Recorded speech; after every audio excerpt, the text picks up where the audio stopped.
You guys are a blessing. I mean, when I look at my involvement in politics, the one thing that I can thank God for is all my friends that I've met. And the fact that, the Holy Spirit leads us. And when I first started in politics, people pulled me to the side and said, you're talking about Jesus too much. So I did it more.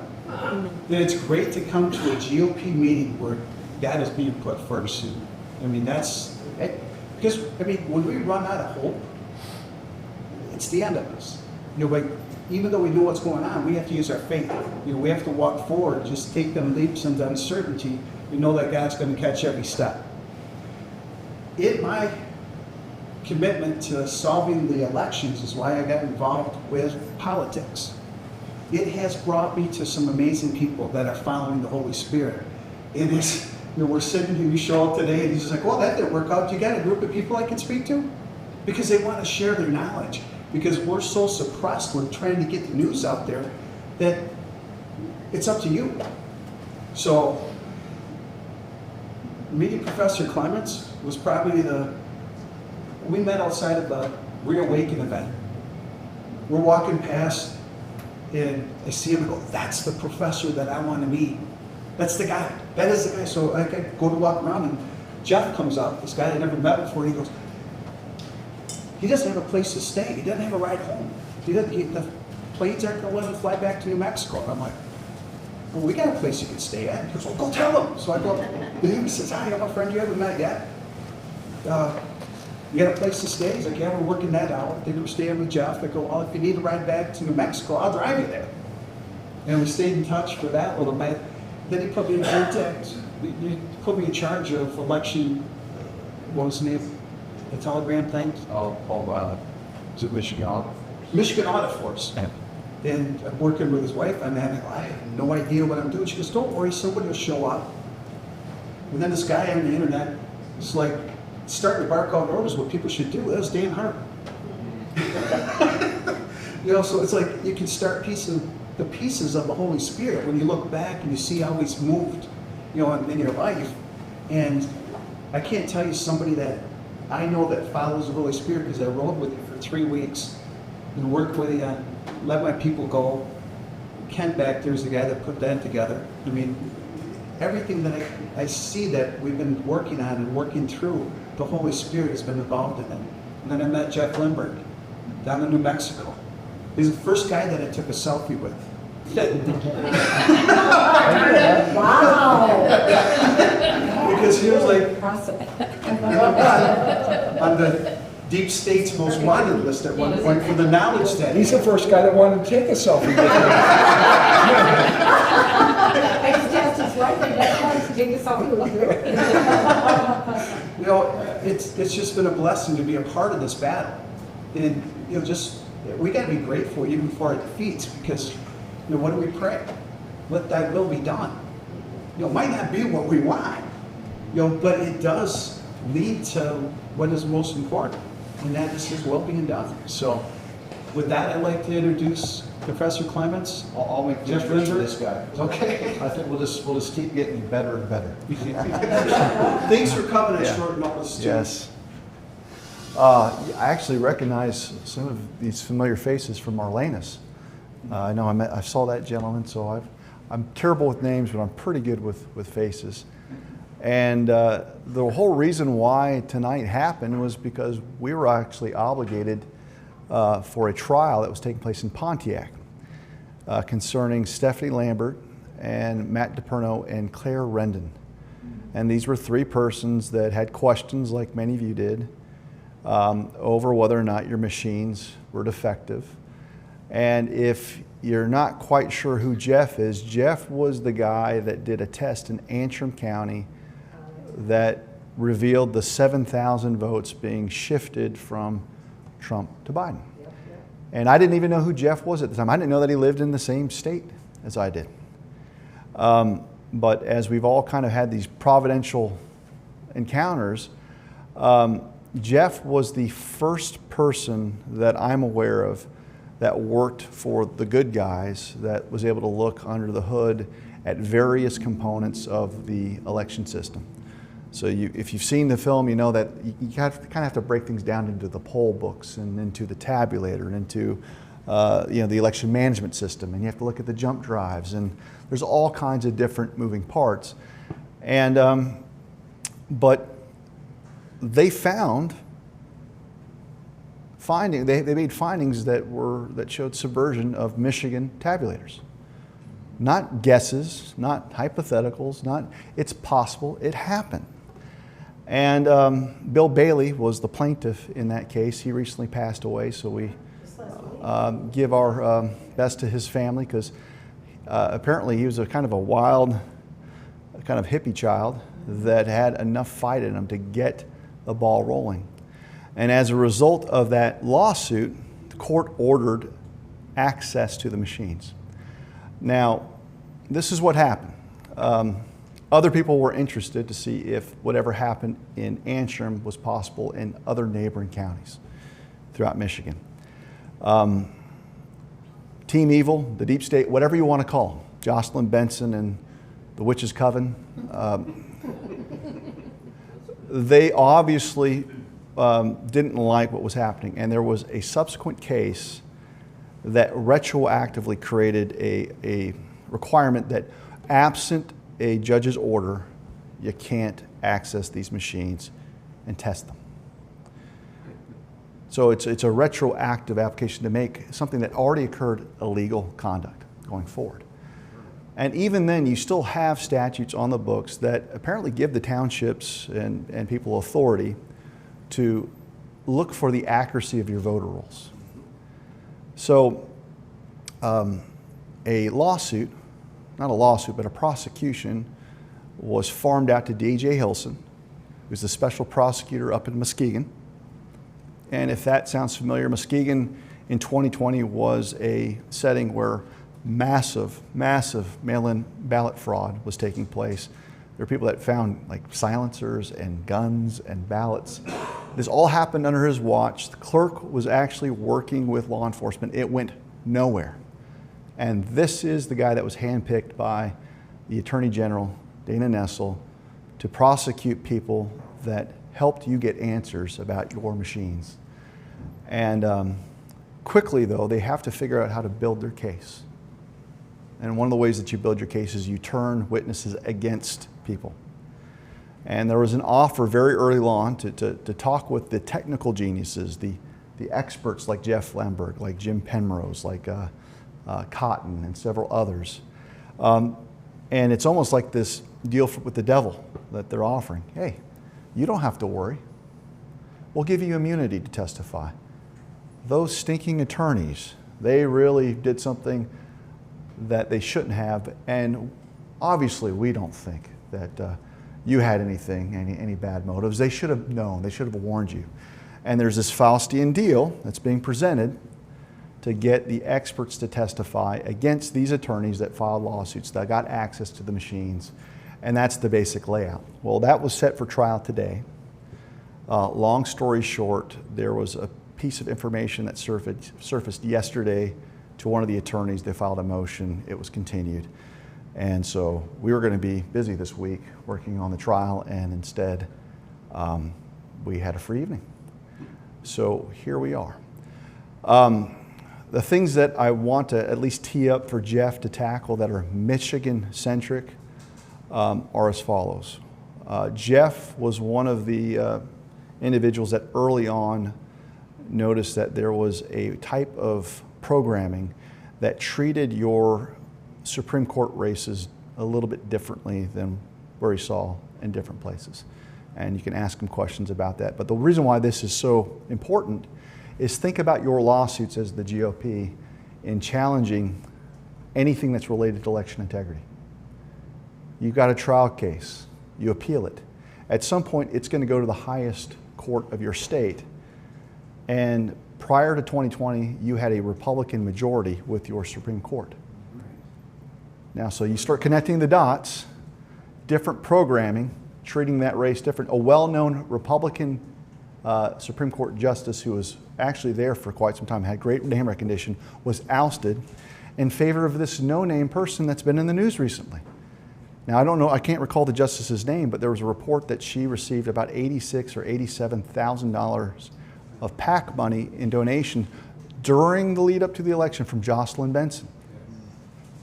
Okay, so the impact of his work is far-reaching, and then of course you've got the Antrim shuffle or switch that he can talk about. So what do we do right now? We form ranks and we keep talking and we keep building up one another. Right now, it's almost impossible to keep up with the amount of breaking information of votes being switched in Georgia and Tennessee and logic and accuracy tests failing in Texas. I mean, we are being vindicated, but you have to be on guard for the next PSYOP, because there's always a contingency plan for evil to react to good and for good to react to evil. And at this point, many of us are probably just thinking, what in the hell is going to happen come November 5th? And count me among the ranks. I don't have a crystal ball. So I'll wrap up my comments, and then we'll make this more as just kind of a question and answer session to zero in on whatever it is that you all want to talk about and test our knowledge. We may not have answers for everything, but at least they're informed. And we have a good idea of what we'd like to see. But two observations. I've always thought that our hope, whether it's in Michigan or New Mexico where I live, is a combination of two things. One of human agency and one of a giant revival where the Holy Spirit is going to work in tremendous ways. And it's got to be both. Okay? We're not so good at the human agency part. We're getting better. The fact that you're even here tonight on such short notice is really, really encouraging. And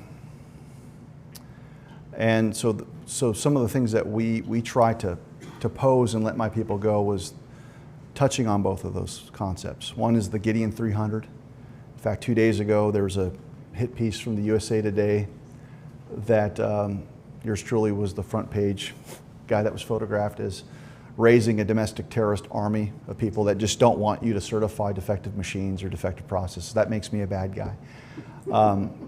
But that's something that we have been laboring in every single place that we can get to, that the battle lines, if you're going to draw them, if you want to know where to focus, it really starts and stops with the people that rubber stamp a certification for your machines.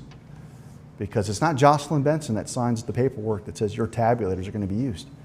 It's a local clerk. And it's a certifying board. And there's different terminology depending on where you live, and I get confused because I travel so much. But the idea is at some point the clerk will show up after an election and she'll provide a canvassing report. Basically, this is what's going on in whatever county we're at, and she'll start bragging about how well her election workers performed. It's just like, how many voting stickers did you hand out?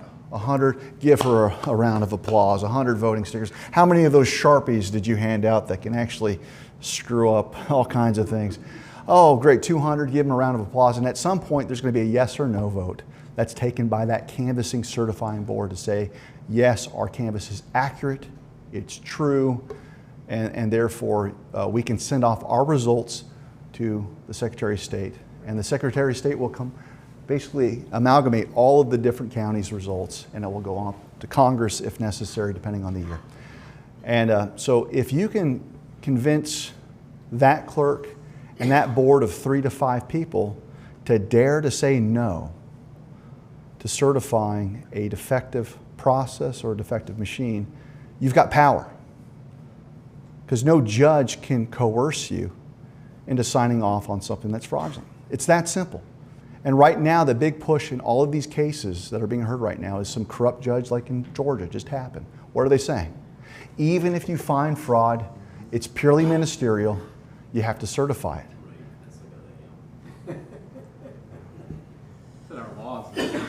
Yeah, it's the same thing here.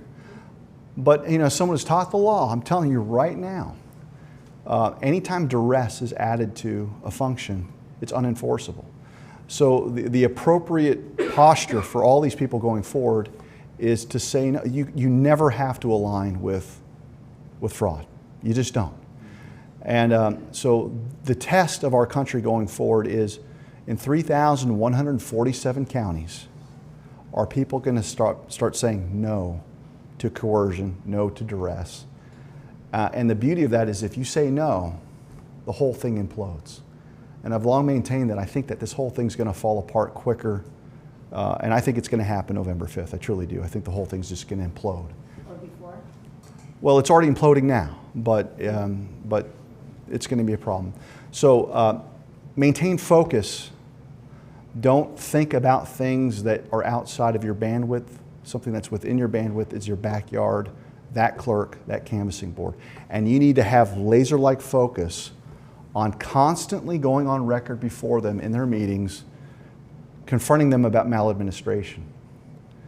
A couple things might happen, all right? They might resign. They might not like the pressure. They may not like what I call as the Jacob Marley effect, where they hear the rattling chains of Jacob Marley when they go home because you keep showing them how defective things are. That's your obligation as we the people through human agency. And then the second part of this that we showcased in the film was the call for repentance. I'm happy to report that on July 4th of this year, we had prayer delegations in all 50 states and the American territories, America Samoa, many other places. And at the Capitol houses across the country, you had people that were reading out proclamations, welcoming Christ back to inhabit this country, to bless this country, reading out notices of eviction to the demonic principalities and princes, which might sound really silly if you're not a believer. But I would ask you to consider, if you are reading Ephesians 6 and knowing what we war with, and these are acts of faith. Look, it's not magic.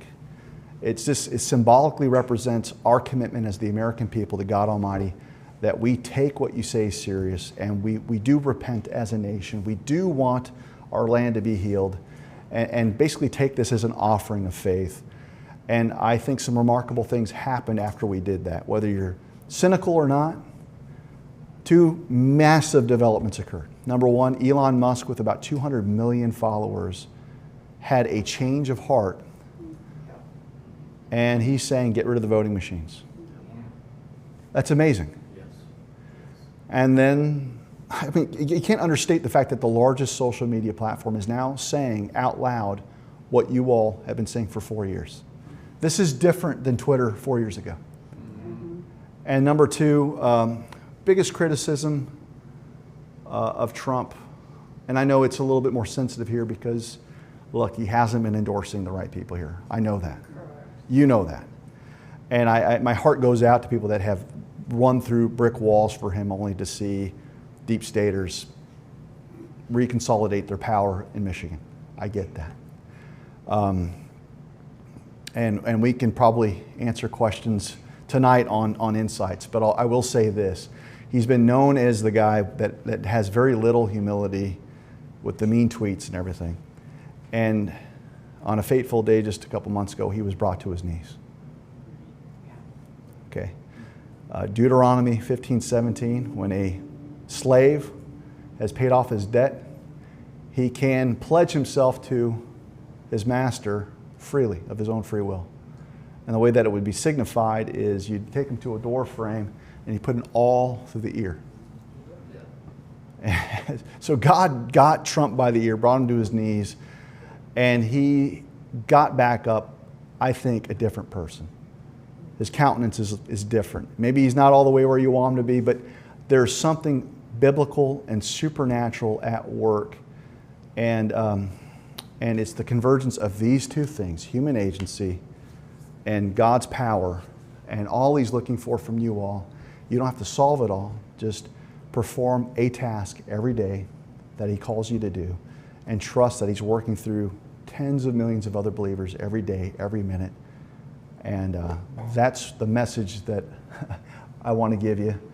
I'll answer a question, but I also want to... It's just a quick comment. Quick comment. Because you were talking about call for repentance. A group called Faith Wins has called for a national day of prayer and fasting this Tuesday, October 22nd. And I mean, I know a lot of groups have called for days of prayer, but they're really Good. focusing specifically on that date because obviously 2 weeks out from the election, and There's another one in November too. So I mean, repentance should come in waves, right?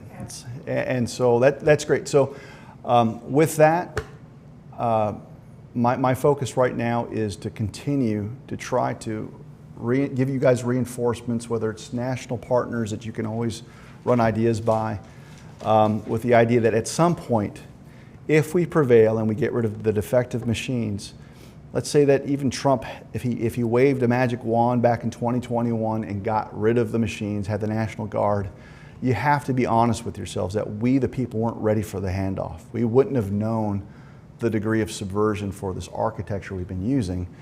And it's been through this really painful process that we're so cynical, so skeptical of clerks and everything that they tell us. And that was a necessary requirement to get to this place where, Lord willing, if we can get rid of it, we can get back to paper ballots and we can hand count things in small precincts like you used to do 20, 30 years ago and actually have trust. So even if we get the victory of getting rid of the machines, you actually inherit a new joyous task of counting.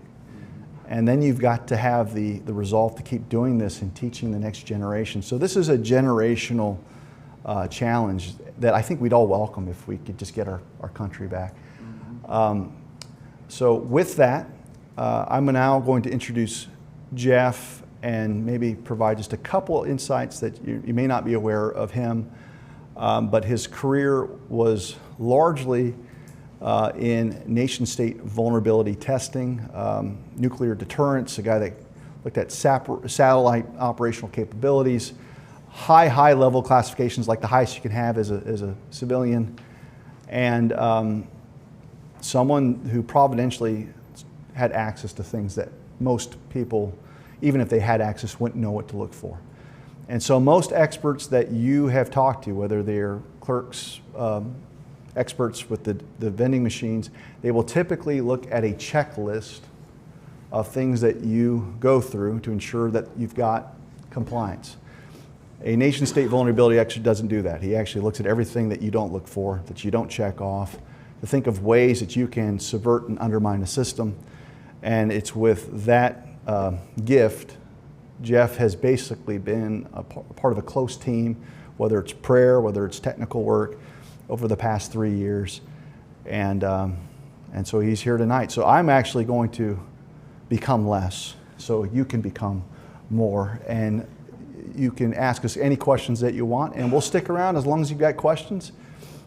So Jeff, go ahead and share your thoughts, and then we'll open it up to questions. Sounds good. Well, thanks for coming tonight and having us. A couple things I have to share right off, and my memory's not great, so I won't remember them all. But you'll remind me some of the things that you wanted me to talk about. But first of all, the scripture that you shared, you're going to be amazed. God gave me that scripture in 1995. Because I was involved in my first election investigation in the state of Maryland in 1994 to 95. It was a gubernatorial race.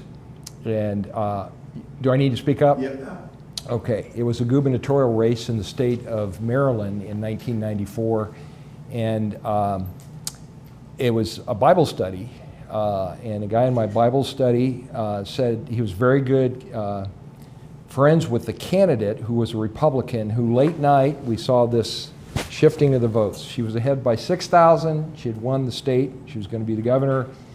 The votes had all been counted, 99%, and then 12,000 votes came in for the other candidate and flipped it to where they won by 6,000. So this guy said, look, they need some computer help. They've got an investigation going, but citizen investigation. They got 1,000 volunteers, but there's only a guy from New York City and one local guy doing the computer work, and the local guy got sick. And can you be the local guy? We know you're a computer guy. So I got involved, and when I got involved, I got a master's course real quick from this New York expert on election fraud. Long story short, went to trial. Trial was rigged. I found from data that they gave us on one of the data tapes from Baltimore City, 6,000 more votes than there were voters in Baltimore City in that election. Now, she only lost by 6,000. So by all rights, the judge should have thrown the thing out and said, look, you have to run a new election, okay?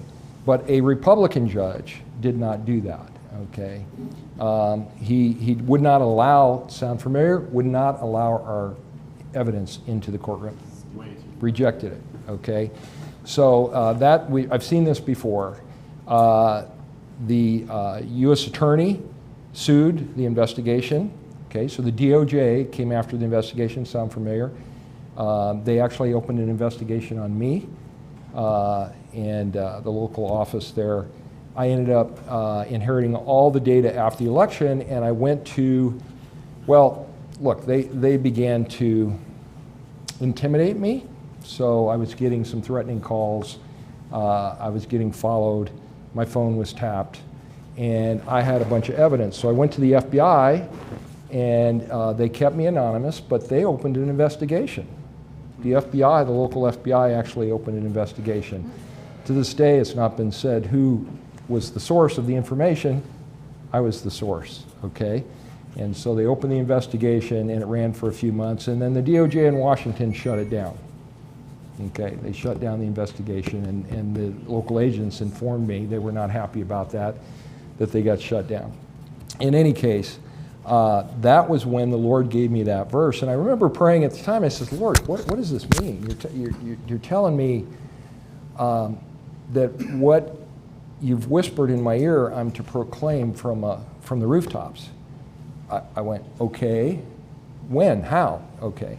And I felt at the time the Lord said, not now, not now. I moved back to Albuquerque. I was actually living in Maryland at the time on assignment with Sandia National Labs for 2.5 years.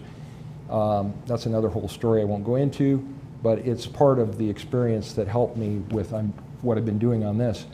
Went back to Albuquerque at that time and didn't do anything with it. And then in 2020, the summer of 2020, before the election, God gave me that verse again.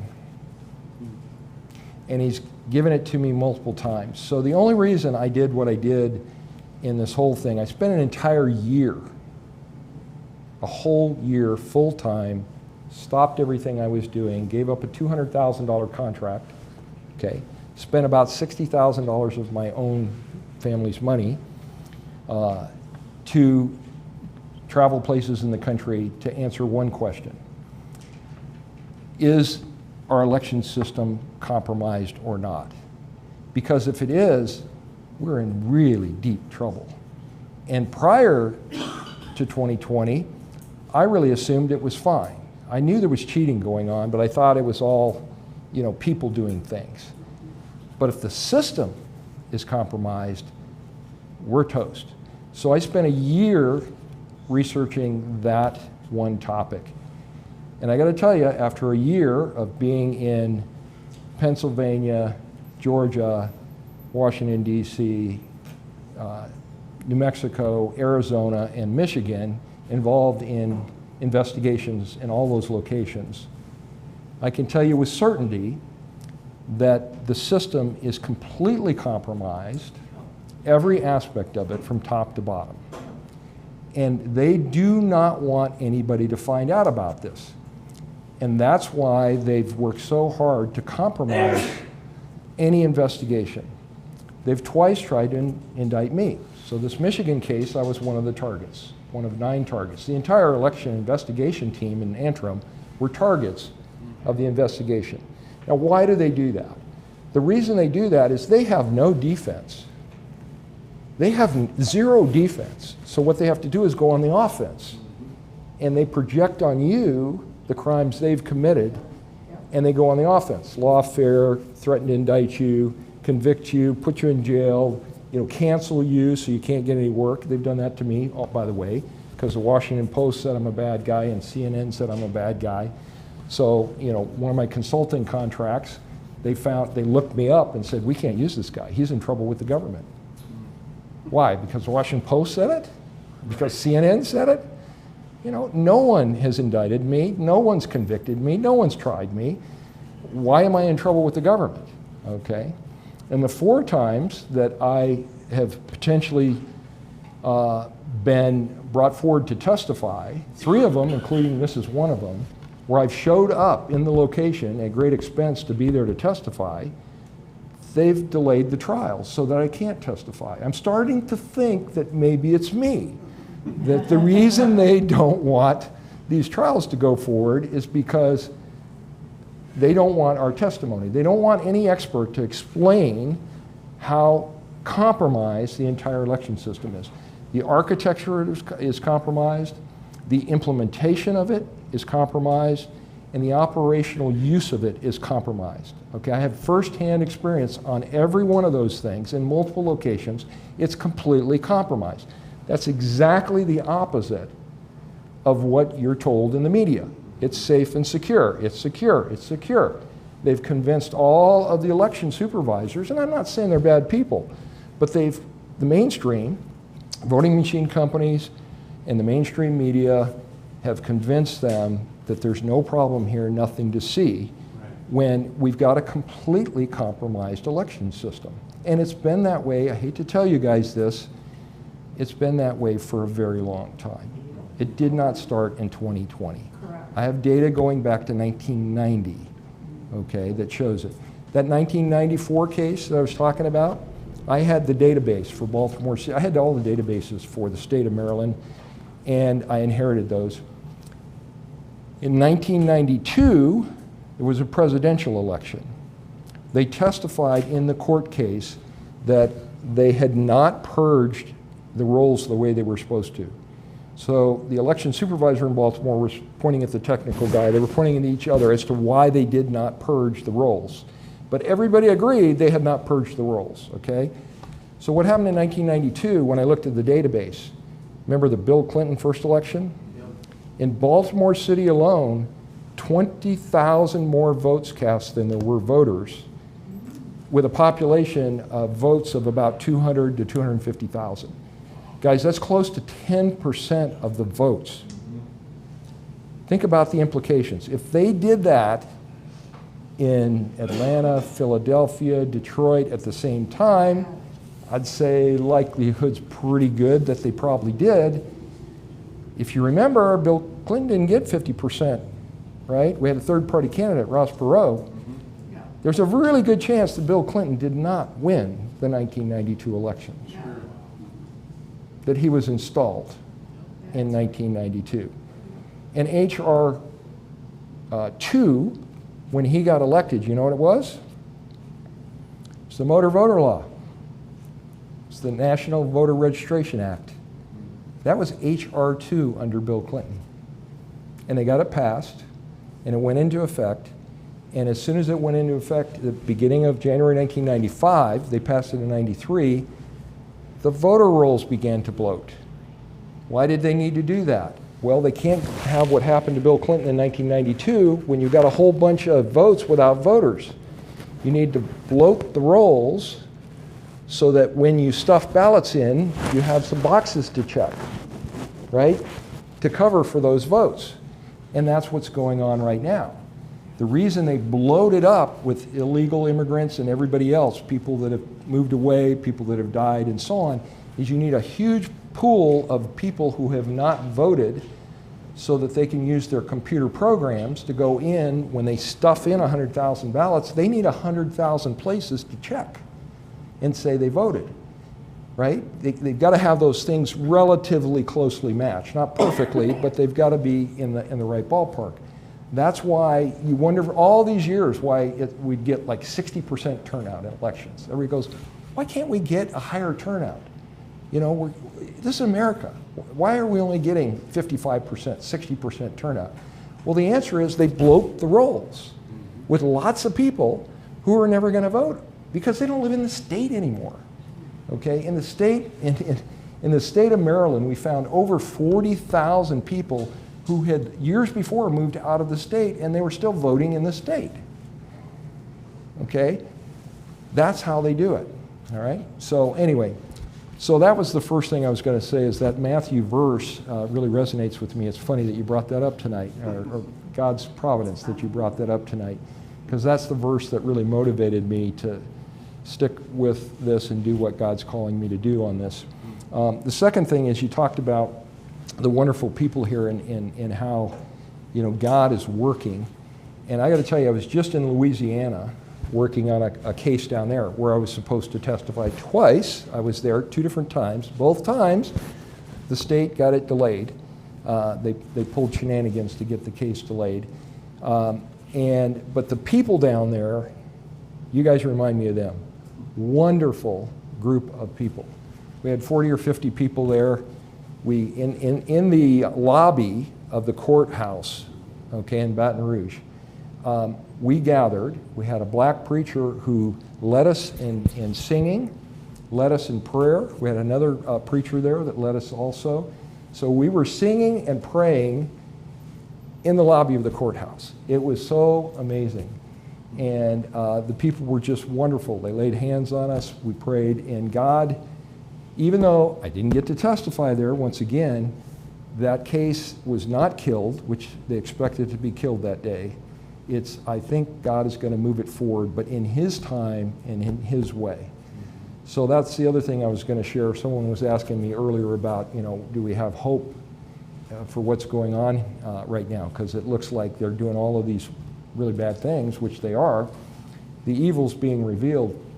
But I keep telling my wife, when we see things happening and we get concerned or anxious about it, I said, keep in mind, we know the end of the book. God wins, okay? God wins. So our objective is not to get a specific thing to happen at a specific time, like this, even this coming election. Our objective is to stay close to God. Go where He goes. If He moves over here, we're going over here with Him. Because why? We know He wins, okay? And we want to be on that winning team. So wherever He goes, we go. And that means if we don't get to testify this last week in Louisiana, that was God's plan, all right? God's moving somewhere else. We're going to move over there with Him because He's got a way to do this. And we're going to go that way, whatever it is, and stay with Him, okay? And that keeps us encouraged, knowing that God wins, God is working. And I can tell you guys, from the experience I've had working with various different people, God is working in many, many people. When you see people like, I don't know if you saw it the other day, it was Tucker Carlson had Russell Brand on. And you may know Russell Brand became a Christian. Do you guys know that? Yep. Well, on one of his tours, my brother and I were watching this podcast on the way driving up here, and it was the best of Tucker Carlson's tour. And on one of them, at the end of it, he says, Russell, would you close us in prayer? And Russell gets down on his knees. This is a brand new Christian, right? And this guy prays the most amazing prayer. It was fantastic. And I'm sitting there going, am I dreaming this? You know, Russell Brand, and Tucker's over there going, amen. You know, I'm going, and Tucker will be the first to admit, he's just now coming around to really taking his relationship with God seriously. You know, he was a nominal believer in God before, but he's gotten serious about it. So when God is taking people like Tucker and people like Russell Brand, and then apparently President Trump has had an encounter here, you know God is at work. So that is very exciting to see what God is doing there. So we know God wins. We don't quite know how He's going to orchestrate all this, but He's orchestrating it. I can tell you that. We are so, and you guys know this if you've been involved in this, back in 2021, early 2021, when God led me to get, well, it was before then God led me to get involved, but it was dark. I mean, it was really dark. The alternative media almost didn't exist. And if it did, the voice was really, really low. You could hardly see it or find it. And guys like me weren't doing things because we didn't have any support. No one paid me to do anything, okay? We were doing it because God was leading us somewhere. And I remember, you know, week by week, I would even, pretty much every week, sometimes more than once a week, I'd ask God, when I was here in Michigan, I'd say, Lord, am I done? Can I go home yet? And he'd say, nope. And I'd say, okay, I'm staying. Then, God, can I go home yet? Am I done? Because I didn't have a deadline. I didn't have a particular goal. I was just, God, you sent me here. You want me to find stuff. I'm going to look until you tell me to leave, okay?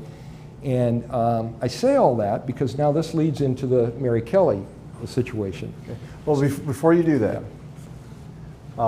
including Mary Kelly, I think for the folks that aren't quite as in the weeds as we are on the elections, if there are 3 observations that are Michigan-centric, that, because I know there's more than that, because you've filed reports, if they're, over the past 2 years you've had more time to reflect upon your time in Michigan, what are 3 things that are Michigan-related that you think are important to share with them, and then perhaps we'll open it up to Q&A after you do Okay, that. sounds good.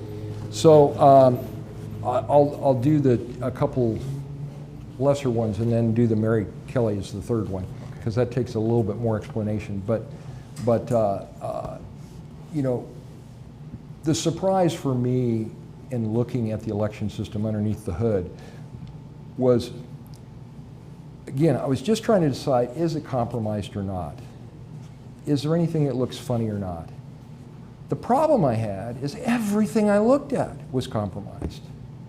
And I had such a long list, I told the local folks, I said, I need 50 people to help me look at this. I need a team. I was used to working with teams, and I would assign different teams things to look at. I needed a whole team. Well, I couldn't get it. So I had to look at certain things. So for example, the modems. You know, we've been told over and over they don't have connectivity. Well, guys, I took pictures of modems embedded in ES&S machines that were not certified, that were not declared, okay, that they told us they didn't use, and they were there.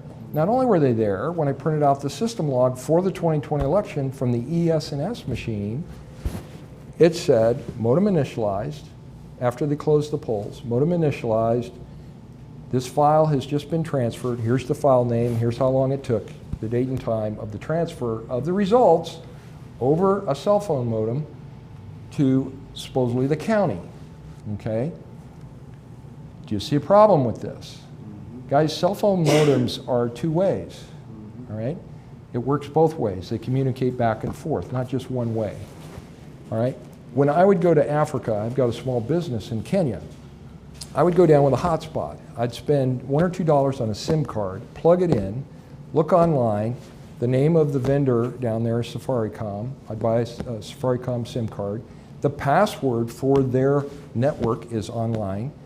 I just put in the APN name, I put in the password, and I can connect with any phone number on the entire Safaricom network, which extends not just in Africa, but they have extensions that go on to various places in the world.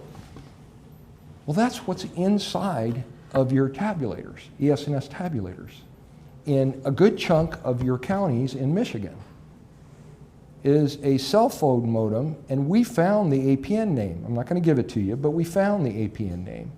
All we needed was the password. Who has the password? Ask your county clerks. They'll have no idea what you're talking about. They don't have the password.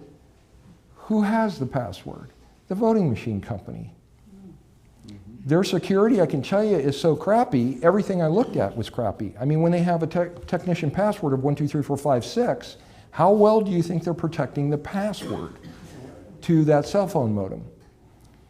If I can get that password as a bad guy, I could be connecting to any tabulator that ES&S has with a cell phone modem in it from anywhere in the world. Why would you ever do that in an election piece of equipment? You would never, ever, ever do that. So when I say the architecture is compromised, the idea of cell phone modems in an election system is insanity. Worse than that is those tabulators all talk to a listener at the county. It's got a cell phone modem hooked to the same network, okay? The local, Verizon or AT&T or whatever. That guy also, all you need is that same APN name and the password. Here's the problem. That thing's hooked to the EMS through a firewall, okay? The point is, if I can connect to that network, which I can anywhere in the world if I can get that password, I'm now on that listener, which is now connected to that EMS, and their stuff is so poorly done that I guarantee you a nation state will be right through that firewall and do anything they want to that election management system. They can change the results, anything they want, they can do to it. Quick comment / insight that I'd like to get your take on. Have you all seen the t-shirts that people are wearing in the Georgia hearings? It's like DVS Corp. Basically, it's a administrative password to access the Dominion machines that has never been changed. It's still that password right now. So they are openly mocking the Dominion officials by showing up saying, folks, if you want to be able to do and subvert these systems, they're showing up with the password. And in 08. Oh wait, yes, exactly. That's how long this password's been out there. So the ability that Jeff's talking about is not just relegated to Michigan, but it's happening in Georgia. And I think there was some other thing that you raised that I wanted to ask you about. Oh yeah, here's a thought. So right now, Jeff just talked about the idea of nation state, they call it advanced persistent threat level players. And I everything that I've learned from Jeff and others, it's so easy to breach these systems. But it presents a thought in probably your minds right now that you're thinking of some foreign adversary.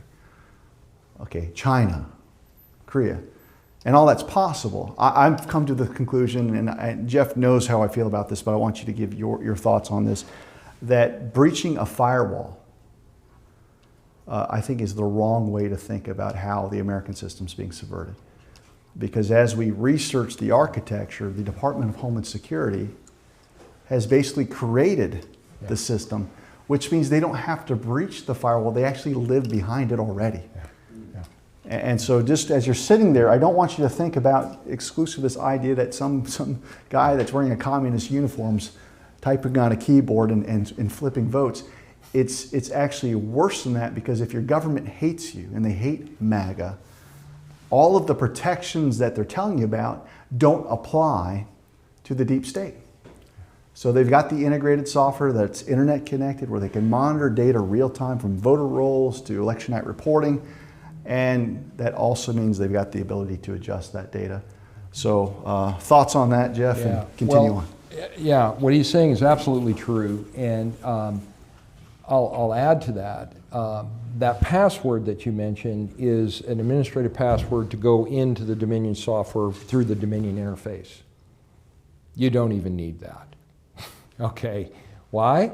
Because in the states we looked at, Michigan, on the forensic images, we know they were there. They have the database software, which is not certified, not announced by the voting machine companies, not certified. It's sitting on there. It's SQL Management Server Tool 17 or whatever. And it's got no password. In Michigan, in New Mexico, in Maricopa, it's on all of the machines, and there is no password. You literally click on the icon for that tool, which doesn't belong on there. It's not required to run the election. It's not certified. And you're in the database. And the Dominion system is driven by the database. It's a database-driven system. Everything's in the database. The configuration files are in there. The results are in there. Everything is in there, okay? Every vote is in there, all right? It's all in there. The ballots, everything is in there. No password. And you can go in, once you get on the system, just on the Windows system, which we showed had been externally accessed in Antrim, okay, with a user, anonymous user without any credentials had accessed it. All right, so you can go right in and do anything you want. You can grab the keys. The Georgia case right now that they're talking about, there's a Georgia case that was brought about, hey, the keys are required by, HAVA to be protected, and they're not being protected. Yeah, they're not being protected. How do you think we modified the encrypted election files, right? Our team grabbed the keys, and in 4 hours, they had the decryption done on the election files. In a day and a half, they gave me a tool so that I could decrypt it. I would go in, I'd modify the files, I'd re-encrypt it, rehash it, feed it to the tabulator, and it said, looks good to me, I'll run it. No problem here with the modifications that I put in it, okay? And to be clear, for folks that might not know what he's talking about, you saw in the film the demonstration where he's feeding the tabulator with a ballot for Joe Jorgensen, ballots for Biden, Trump. Biden, 2 for Biden, 4 for Trump. And when they printed out the tabulator tapes and compared that to the EMS system, those matched, even though there was a subversion that he programmed into it. And so the idea of the demonstration is everything that he's talking about, you can program and run whatever scripts you want to achieve whatever goal you want. Yeah, absolutely. So this actually, I'm going to transition to number 2. You said 3. So number 2, biggest thing. One is the fact that they've got all this connectivity to the system that just doesn't belong in the architecture. Okay, they've got, this is B of the first one, and that is the fact that the equipment, the Dell computers that they use for the EMS and that they use for the high-speed scanners, and a lot of your counties don't use them, but some of them do use them. They have Wi-Fi and Bluetooth on the motherboard. Okay, so I'll just say in Coffee County, the reason they came after us is that system on election night, Dominion went in and remotely reconfigured that equipment without touching it. You know, the one they testified that they have no ability to do anything, connect to it in any way, that's the one that they went in and modified. That's why we had a professional team come down and investigate it. What Misty Hampton did in Coffee County was absolutely correct. She saw something happen on her system that can't possibly happen. So she brought in professional forensics people to image it, the software, and she brought in myself and others to do testing of it because of what they saw, because the system was breached on election night. So then they turn around and create a narrative in the Curling case and so on, that we breached the system, that we're the breachers. That's why they tried to indict me in Fulton County in Georgia, claiming we breached the system, when we were there investigating a breach of the system. And one reason they went after Coffee County, this is a big deal. The fact that they've told everybody that they can't do what they did in the middle of an election. They modified that election equipment. Now, whether they thought they had the right to do that because the election supervisor said, fix my equipment, doesn't matter. They told all of us they didn't have that. That's a feature they didn't declare. That's a feature that was not certified. That's a feature that they testified didn't exist, and yet it does. The problem is, not that I think Dominion's going to go in and modify the election, but if Dominion can get in, and I'm a nation-state bad actor, it's all over. Because there's a path in there, and I'm going to get in. You're not going to stop me from getting in. It doesn't belong there. The architecture is compromised, okay, with these communications. But number 2 is you don't need all that external access. That's what people really don't understand. That example where I flipped the votes with the election files, where did those election files come from? I flipped it right in, by taking the encrypted files and so on. But most people don't know where those files came from. Everybody, CISA and Dr. Halderman and all those people say, look, not likely to be a problem because you'd have to go to every county and subvert every election management system, okay? And that is pure BS, okay? No, you don't.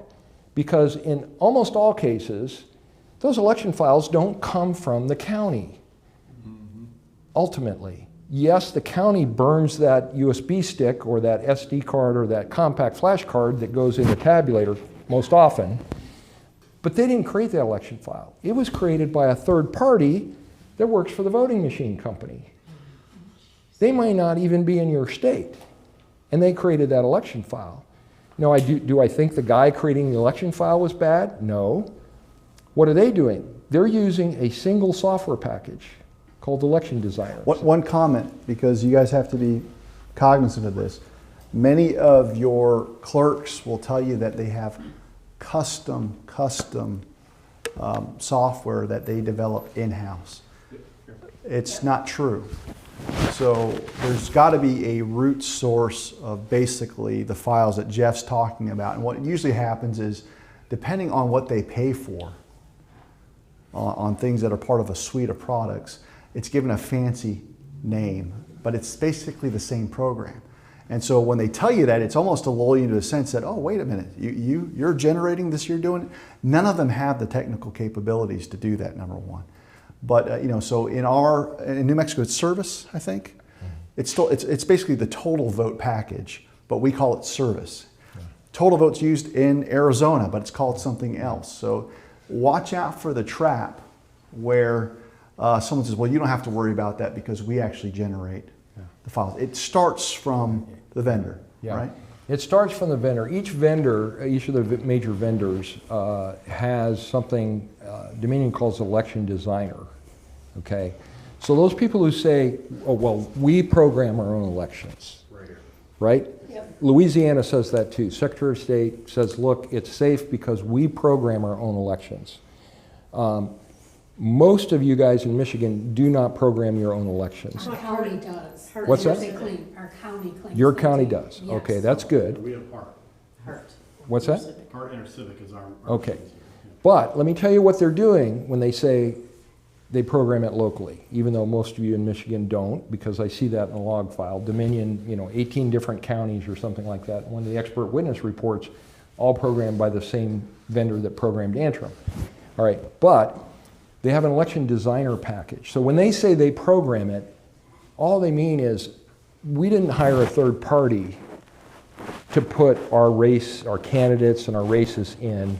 We put it in ourselves, into the election designer software. Hart calls it something else. But it's the same kind of tool. So they put in all of the races, all of the candidates, all right? Then what do? Once they got all that checked out, they push a button, and it says, generate the election. And it runs thousands of lines of code, it runs tens of scripts, if not hundreds of scripts. The people running that software have absolutely no clue what is happening. None at all, okay? They didn't program those election files. They put basically all the race information into the system, and then they push a button. And the system does lots of stuff. I've seen it myself in the log file. It did this. It generates hundreds of lines, and in the process, at the end, it wraps it in encryption, and it has a file for you for every tabulator, okay? For every ballot style, every tabulator, or whatever. It's got the file generated, and it's encrypted, which means, great thing, it's secure, no one can change it, right? Well, unless you're a guy like me, okay, I can change it. But supposedly no one can change it, but you know what? No one can look at it. You don't know what's in that file. So as a bad guy, what I'm going to do is I'm going to subvert that election designer software. When it's running those tens of scripts, I'm just going to put a slight modification in one of those scripts. And the guy or gal that pushes the button has no clue to what I did. All I need to do is get onto their system somewhere in the supply chain for that software. And usually they update that because they're vendors that do this kind of thing. Even here, I'll bet you at least once a year, Hart updates that package, right? If nothing else, they require you to put on the security updates. There's an update coming in March. Yeah. What's that? There's an update coming in March. Okay, they come in, Every year. and I gotta tell you, you have no idea, none at all, when the tech doesn't know. When the tech comes in and plugs it in and says, I'm running some updates on your system, they don't know what they're doing. They plug it in and it auto starts, or they give it a command to start it, and then it runs a bunch of stuff. They didn't develop that. They have no idea what it's doing. It could be doing anything to your computer. Right. Guys, this is true of every vulnerability download that you get from Microsoft Windows. Or from an Apple phone or an Android phone. And they claim, hey, you got to do this because we have security vulnerability patches, right? And then they argue, oh, you didn't do your vulnerability patches updates, so your system's not secure. I'm saying it doesn't matter if you do it or not, because no one knows what's in that patch. I can tell you, you have no idea, and the people that made that patch have no idea. Do you understand what I'm saying? Because there's a supply chain, and in the supply chain, a bad guy can do something to that so that they don't know. The guys that created it don't know what's in that patch. Which forces otherwise good people into the need to defend their actions and their clerk office actions and the IT person. Right. So the subversion's so elegant because it's so upstream that you've got people that are really defensive. Yeah. Oh, yeah. Yeah. And but it not only is, for what I'm hearing from you, Jeff, is that you can basically infect all of the tabulators, and From a single point. single point. Okay.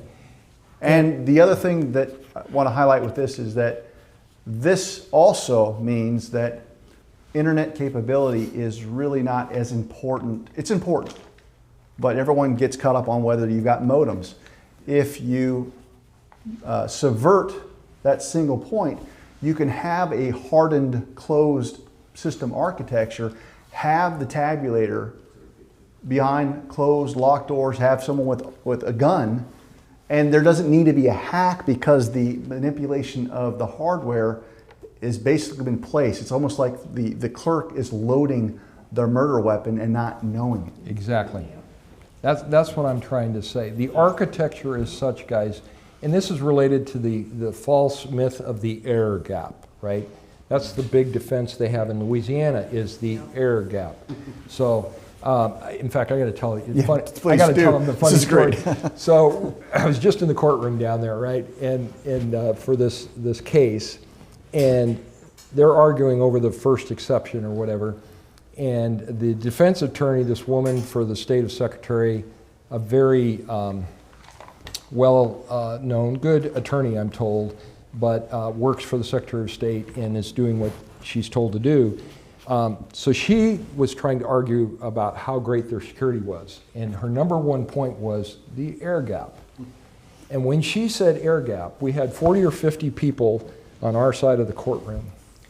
And simultaneously, unplanned, 40 to 50 people let out a belly laugh so loud that the bailiff had to say, "Order in the courtroom," because we erupted with laughing. No one planned it. Just simultaneously, everybody knew that the air gap was a myth. And so the judge was taken aback, the defense attorney was taken aback. But that's their story that they propagated, that everybody's supposed to believe. That I'm claiming that Let My People Go had an effect on that. Oh, it did. I hope so. Oh anyway. yeah, no, they've all seen. Because we had it. that wonderful graphic with the vault that's got another vault and another vault. No, it's definitely due to that. I mean, they were so well educated, that group, about the air gap, that everybody simultaneously, it was loud, was laughing at their defense, and that was their main defense. Was the air gap. And I'm going, they're clueless. They're clueless. If that's their main defense, is the air gap. Because the air gap is a myth. And here's why it's a myth, very simply. I have some USB sticks in my pocket right now. So they use a USB stick or a SD card or a compact flash card, depending on where you're at, right? And so what do? They program it, they bring it over, and they plug it into the machine. And they do their LAT tests and so on, and then they run an election, and then they take the results back and plug it back into the EMS machine. Usually that's where they burned it. Sometimes it's burned on a different machine, but that's okay. So it goes back and forth, right? And they're saying it's air gapped because we don't hardwire to our tabulator, and we don't turn on the Wi-Fi in our tabulator, and we don't use the Bluetooth. All of these things, by the way, are in their ICX machines. There's Wi-Fi. It's an Android tablet is the basis of the Dominion ICX. that they use there. So it has Wi-Fi, it has Bluetooth. We don't hook that up. And by the way, it's also got a hardwire connection. We don't hook that up either. And I believe them. They don't hook any of that stuff up. So we have an air gap. But what is this? I mean, a wire just transfers bits back and forth at a high speed because it's a wire. A Wi-Fi or Bluetooth does it a little bit slower because it's got to go up through some mechanism, usually a modem or cell phone or tower or something, and then come back down to a server. It's a little bit slower. This is a two-way mechanism. It goes out and it comes back. It's just a lot slower.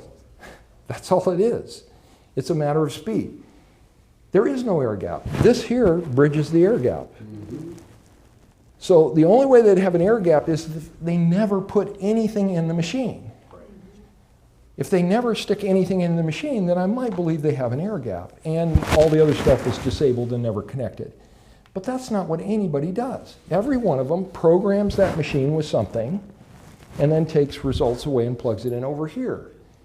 It's a myth created by the voting machine companies and propagated by election supervisors who have been indoctrinated. I'm not saying they're bad, but indoctrinated, and by the media that supports the concept, okay? The narrative that they have an air gap when it doesn't exist, okay? Okay, so point 3, is it Mary Kelly? Mary Kelly. Let's do that, so make sure that we're conscious of time to pick your brain with as many questions as you have. But yes. Explain the Mary Kelly race and the importance of what you found there. Yeah, and I'll give you a little backstory on this quickly. So one night I was doing this thing about, God, do I still need to stay here? Am I done? And is there anything you want to show me? Why don't you show me? That's usually my prayer. And so I had been studying things enough that my mind is screwed up. I can start recognizing numbers. I start recognizing numbers. I see things in numbers. And in fact, the FBI agents back in 1995, one of the women says, do numbers speak to you? That was what she asked. And they kind of do. So I'd been studying it. I had already looked at like the candidate numbering and the race numbering. And so I was familiar with the numbering. And I saw this number as I was decoding the election files. And it was all by itself, and I couldn't figure out what it was, why it was there. And it was showing up in all these files at the beginning of the file. And I decoded most of the files. Our team had decoded most of the files structure. And it was, by the way, it was binary. There was not a standard format. It was just a binary format. And it's something I do, that I learned to do it in my work, the vulnerability work that I did. So I saw this number. It just stood out to me, and I went, boy, that looks familiar. That looks like a candidate number. I wonder what candidate that is. So I went and looked it up, and it was Mary Kelly. And I said, who's Mary Kelly? What race is that? Well, that's the Supreme Court race. Okay, well, what else is going on in the Supreme Court race? And I started looking at that, and I had mapped out the files to where I could see the patterns for each candidate. So there were a bunch of, I don't want to get too technical, but there was a pattern that you would see. Here's candidate 1, stuff. Candidate 2, stuff. Candidate 3, stuff. Kind of like that for all of the candidates, okay? And they had associated files, basically pointers, memory pointer kind of things is what it looked like. When I got to Mary Kelly, she didn't fit the pattern. And 2 other people out of the 7 in that race didn't fit the pattern. And the 2 constitutional questions at the end didn't fit the pattern. What were the constitutional questions? Do you remember? I don't remember, do you? No, but I'm just wondering if... Does anybody remember from 2020 what your statewide constitutional questions were? Okay. Well, they also had this different programming. So there's 2 things about it. One is they didn't fit the pattern. Okay, they weren't correct in the pattern where they should have been. They were pointing somewhere else in memory, basically. And then secondly, there was an associated file with each one of these candidates or whatever, and they had a pattern. And I noticed for these ones that are different, they had extra bytes in them. So these associated files for these people and for the constitutional question, they had extra bytes. Now, I couldn't figure out what the extra bytes did, but they had extra bytes that didn't belong there. Okay? So these candidates were being treated differently. Who were they? Mary Kelly, Elizabeth Welch, who was the Democrat. Mary Kelly was the Republican. It was Elizabeth Welch, and it was Schwartzy or Schwartzel? Do you remember? Schwartzel. Yeah. It was Schwartzel. Yeah. So those three. Now that's a Republican. Okay. He was Republican. The one that won was Welch. She was Democrat, and then Mary Kelly was Republican.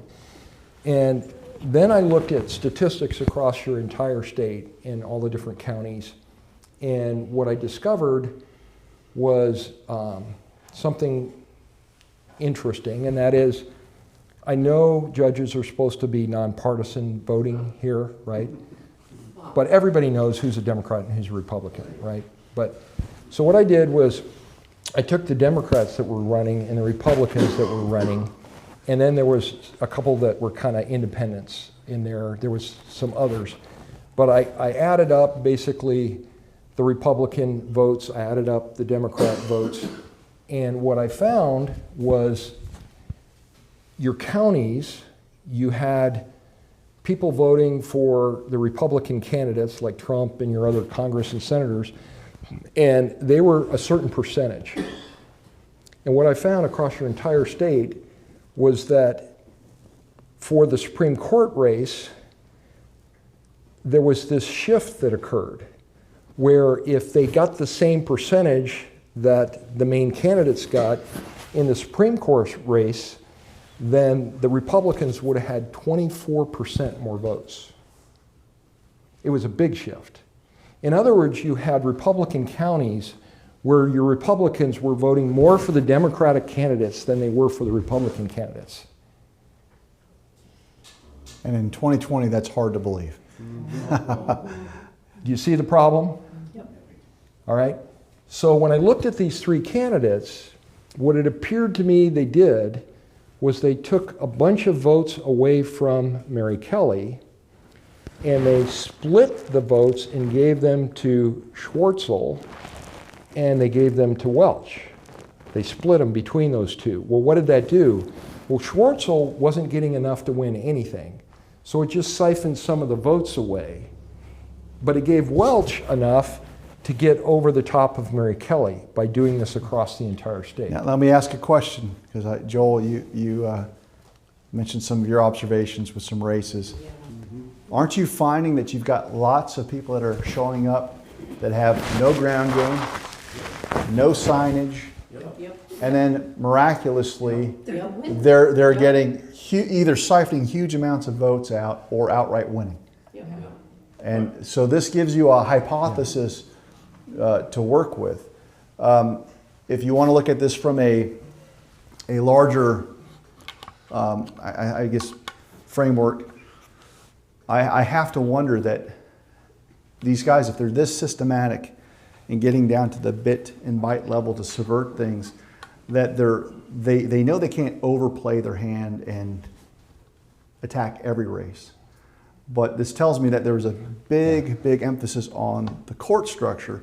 And when you just think of this as a subversion that you want to build upon, you always want to create control over those vectors of either investigation or adjudication. And Michigan is so screwed because of A.G. Nessel.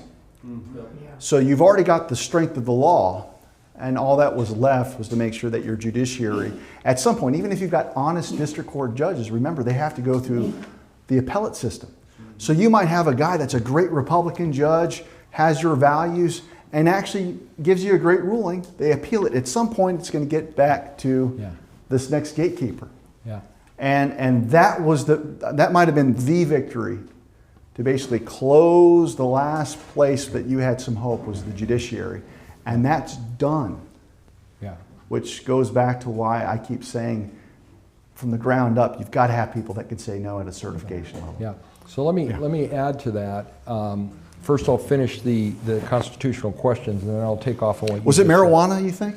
No, I'm looking at it right here. Go ahead. Constitutional amendment, oil and gas mining rate, or mining funds was one, and then constitutional amendment, electronic data and communication search warrant. Yeah. So one of those, Marijuana was the, one of those, was the one that Whitmer got elected. That was Oh, 2018. 2018, okay. 2018, that and gerrymandering and one other one. yeah. Okay. So anyway, if you look at those, I remember looking at the time, and the oil and gas one was particularly interesting. It was basically going to take funds and make them available to someone over here that was not necessarily a good entity. That was kind of a left-wing controlled entity. That's what it looked like in the one getting that approved. Now, what happened in Antrim, when I found this, it affected the constitutional questions also. But what happened in the modification that caused the 7,000 votes to be shifted out of 16,000, at the same time this shift caused that to occur, it also, what happened was the top vote in every race was shifted up one and was thrown away. Okay, it should have been, what's to say this? Let me first say what it did. It shifted it up one, and then the next thing down in the race was shifted up one, and if there were more choices in the race, more candidates or whatever, they were shifted up. But for the yes-no questions, what happened was the yeses were thrown away, the no's all became yeses, and there were 0 no's. So if you want to pass a constitutional question, this is a great way to do it. On some percentage of the machines, just shift them all one, and all the no's go away for that particular ballot style or race, and they become yeses. Great way to do it. Now take off on what he was saying. Okay, wait, we're going to riff now. The reason why I want to riff on this is that most of your challenges have to be brought by a candidate that has been harmed. So when you think about constitutional amendments, there's no one that can challenge it. Yeah. Yeah. So you can hijack your ballot, you can hijack property taxes. Yeah. You can hijack, I mean, you could basically steal into your wallets and no one has even has the ability to challenge those provisions. Because you can't get standing. Yeah. So, as I got to tell you, as a bad actor, which I played for 16 or 17 years, nation state actor, if I was going to attack someone else's election system, the first thing I would do is subvert the Supreme Court justice races in the states and the constitutional questions. That's where you start. Why? Because now you can get marijuana approved or some other thing you want to do to degrade the society or to steal money from them.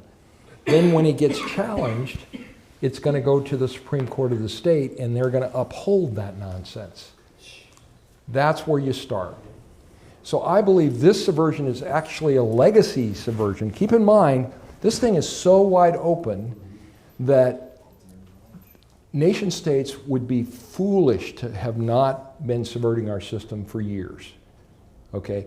The example I like to give is it's so bad that it's equivalent to taking a pallet of gold bars from Fort Knox, putting it down in the middle of a New York City intersection in the middle of the night and walking away. How long do you think those gold bars would stay there? They'd be gone in a half hour, right? As soon as people found out they were there, they'd all be grabbing as many as they could, they'd be gone. Well, that's how this election system is so badly subverted across every aspect of it, not just the machines, but the registrations. We've seen it all, okay? The whole system, the audits, everything is subverted. If you're a nation state actor that's our adversary, they would be foolish to not have gone after our system.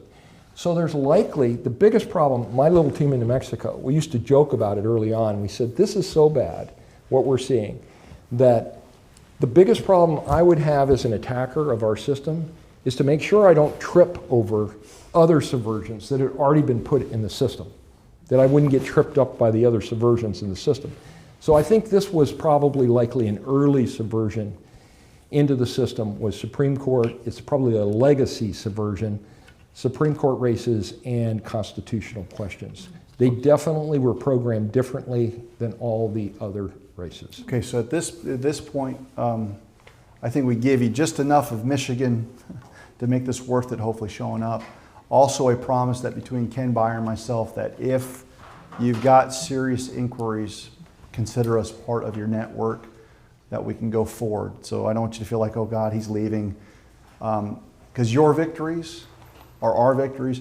More importantly, when you have rubber meets road court cases, Jeff, he's got an obligation and a responsibility to use what he's learned over his career to show up and provide solutions. And I know him well enough that if there is a real opportunity where we can investigate and not be thrown in jail, if it's not just a setup, he will answer the call.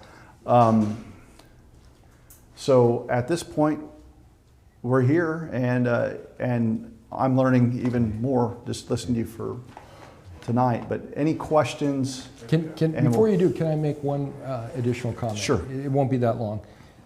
For those that, when we talk about this stuff, the movie and so on, say, well, gee, if it's so bad, what are we going to do? You know, how do we solve this? And I just want to say, for this election, until we can get this gutted, and we have to, no matter what, we can't stop after this election, because there's going to be a huge move. So let's say Trump wins in a landslide. Even on the conservative side, people are going to say, see, the system worked, we can keep it. Exactly. No, we can't. Okay, it's got to go. We got to fight until it's gone. All right, and it's replaced. So completely replaced. But how do we do that? Well, we're not telling people not to vote, just the opposite.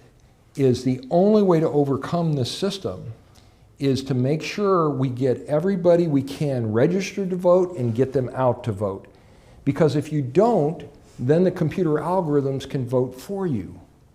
They need all those ballots that they stuff, all those ballots that they swap, they have to reflect that in the voter rolls.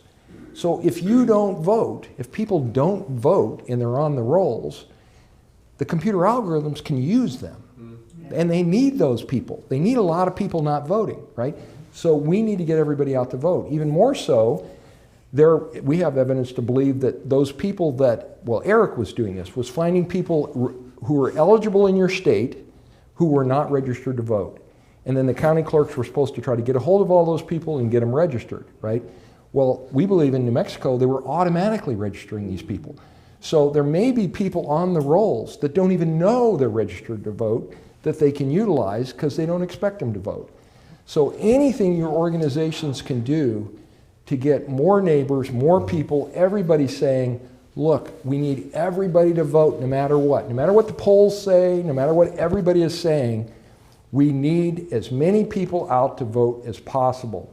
Get registered. If you haven't, drag your neighbors in to get registered, get them to vote, so that their name and address or their registration cannot be used by a computer algorithm to cover the cheating that they're doing.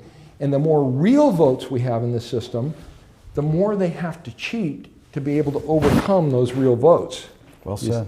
Right? Well, and just think of it this way, because I know that a lot of people hear the truth and they can become so demoralized on whatever. And I think what Jeff brings is kind of what a physician would bring. You know, a physician rarely tells you good news. They have to give you a proper diagnosis. But if they're good at what they do, you can perform a life-saving operation. And so think of yourselves as future surgeons in this space, that there's a life-saving procedure for our republic if we pick the best choice out of many flawed pathways. Because look, we're telling you right now, there's no great way with this system architecture, but there are better ways to engage to make it frustrating and difficult for bad actors to conceal what they're doing. What they want to do is have a lengthened period to account for variables so they can cheat, and they want a longer period of time to count or find ballots until it more or less matches. And it's a recipe for disaster, and unfortunately the RNC has embraced it. Advisors to Trump have embraced it. And trust me, we get just as frustrated as anyone, because we're in the camp that says vote on election day, vote in person. And And the only thing that we can think of on why Trump's messaging that is that perhaps they are afraid that people are so demoralized that they won't turn out. But you're here for a reason. So to the extent that you've got an audience or someone saying, look, if you can make it to the polls on election day, vote, bring everyone you can, vote in person, and Don't use a Sharpie. don't use a Sharpie. Bring your own pen. Blue. There, by the way, there's a reason they want you to use a Sharpie, and that is if you ever examine the actual ballot, you can't hardly tell the difference between a Sharpie and a machine printing on it. And some of the machines in some of the states can actually print on the ballot. Can Oh, they all fill can. in. Almost all of them can. If they have the ATR feature, they have to. They have to. So under the auspices of helping people that are blind or visually impaired, it fills out the ballot, and the layering of the printed ink most closely matches the Sharpie. And usually what happens is before you have access to the ballots, the physical ballots, they'll come and say, look, before we unlock boxes and do these things, take a look at the ballot images. And the ballot images, you can't distinguish. It's really hard to distinguish. It was only the people that got the physical ballots and felt the paper indentation. Yeah, and fortunately, I don't believe they use them here. They use ICXs, I believe, separate for the disabled only, and then they use tabulators. But there are states like New Mexico and Arizona that literally the tabulators that everybody's ballots go into, I've sit there and watched them in an LAT test where they use the Braille entry thing.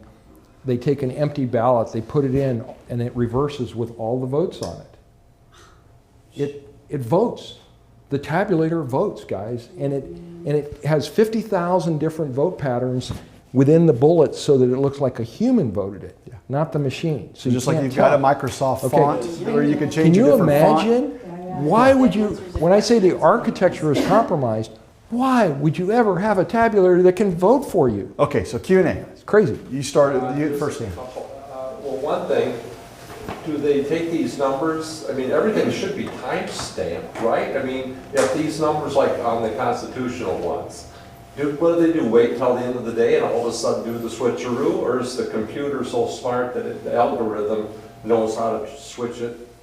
Because everything is time-stamped. Let me give you my observations, and then Jeff can clarify or perhaps differ. Most of you, when you do audits, you're finding out that during the reconciliation, the ballots, the numbers of ballots match. Yes, that was my question. And so then it's like, okay, how is that happening? So Colorado, for instance, uses SCORE. SCORE is their version of their integrated software that allows them to track absentee ballots that were requested and absentee ballots that were returned. And we all agree, for the sake of argument, that Republicans usually, that are registered Republicans, vote for Republicans, and Democrats do the same. So if you can run, if you have a tally of what's being returned, you have the delta.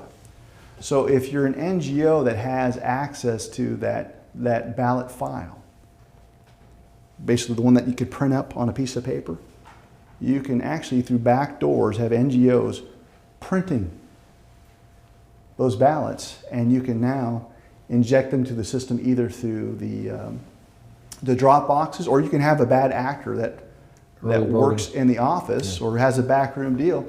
And so when you see that cast vote records, a lot of times people might say, Dave, are you saying that every time we see a spike in a linear drive that that's an algorithm? Not in every case, because you can actually have that injection being during the early voting period. Bad guys are going, okay, we've got the delta. Let's generate ballots that look like real ballots. They smell like real ballots, but they're associated with an ID number in the system.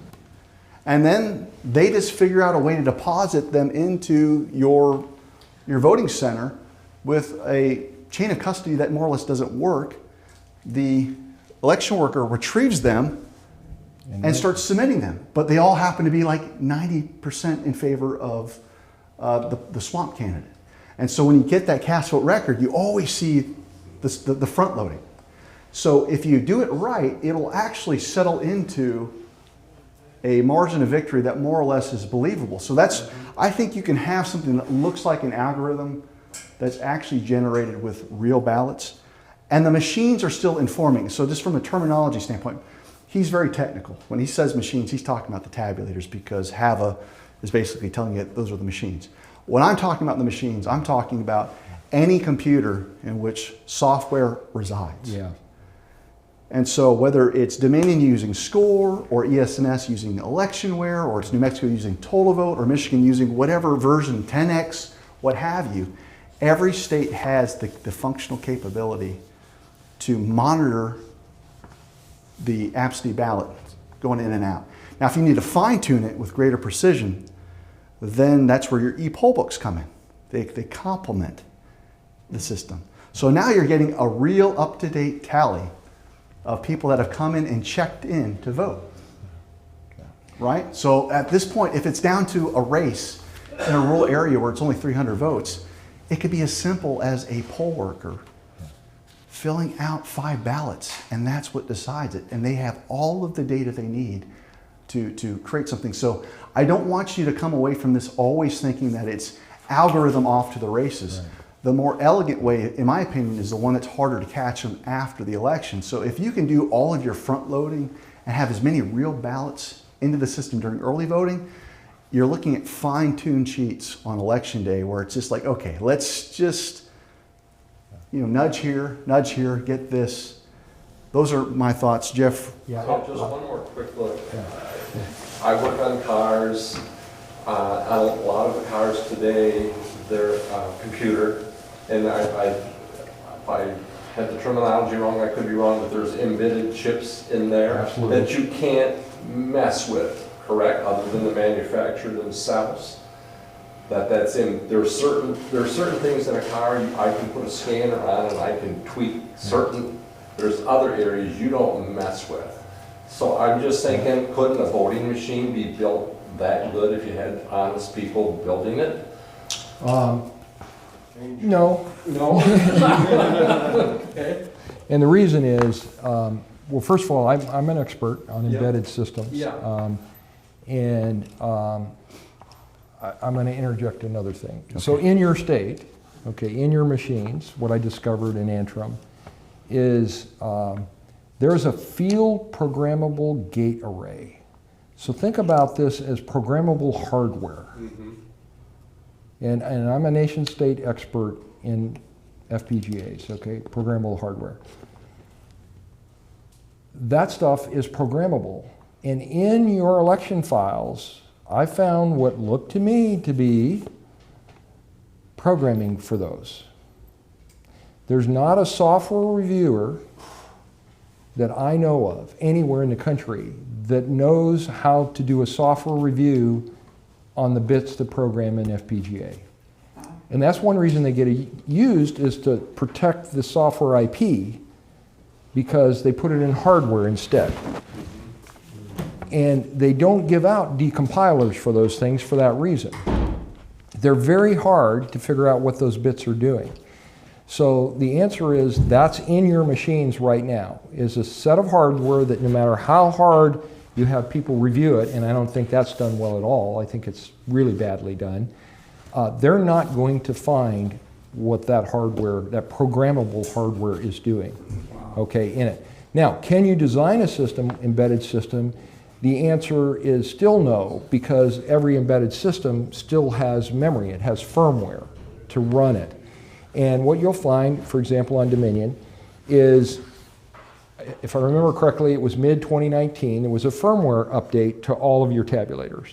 There's a date and time that says, here's the firmware version you're using, here's the date and time associated, and if I remember correctly, it was mid-2019 that the firmware was updated. That, again, the people that updated it, some tech puts it in, it runs an update cycle. They have no idea what they're putting in there. None at all. They didn't design it. Yeah. The chain of custody of it is very questionable. Can I say something really quick on chain of custody? Because this might be another question that since you guys are wondering how you can front load and make it look more honest, your clerks will come back saying, even if that was the case, we do signature verification. Oh, yeah. All right, so let me just say this really quick, that there is a digital record of a signature that's probably coming from some other tax appraiser's office that they do the signature match. And so if you can generate ovals and filling out of ovals, you can also create a signature that's on file. This is something that's been investigated by Colonel Sean Smith in Colorado. And it's not to say that sometimes you don't even have access to the envelopes. You'll notice that the envelopes get discarded. So one problem there is you can't actually do a match. Two, they'll say, well, don't worry, we've scanned the envelopes, and so you can take a look at it. And that's I think, a vulnerability where if you're just looking at a screen, so you'll notice in Maricopa, when they did the signature verification process, it looked like everyone was at Vegas, just every 2 seconds touching the screen.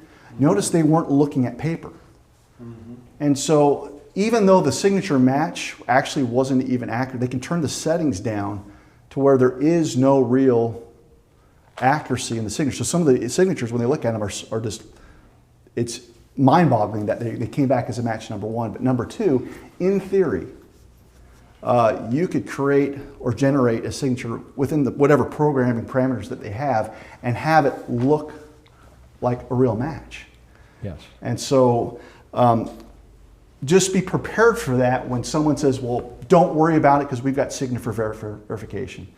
You really have to drill down and say, okay, walk me through your process and look for the weak spots.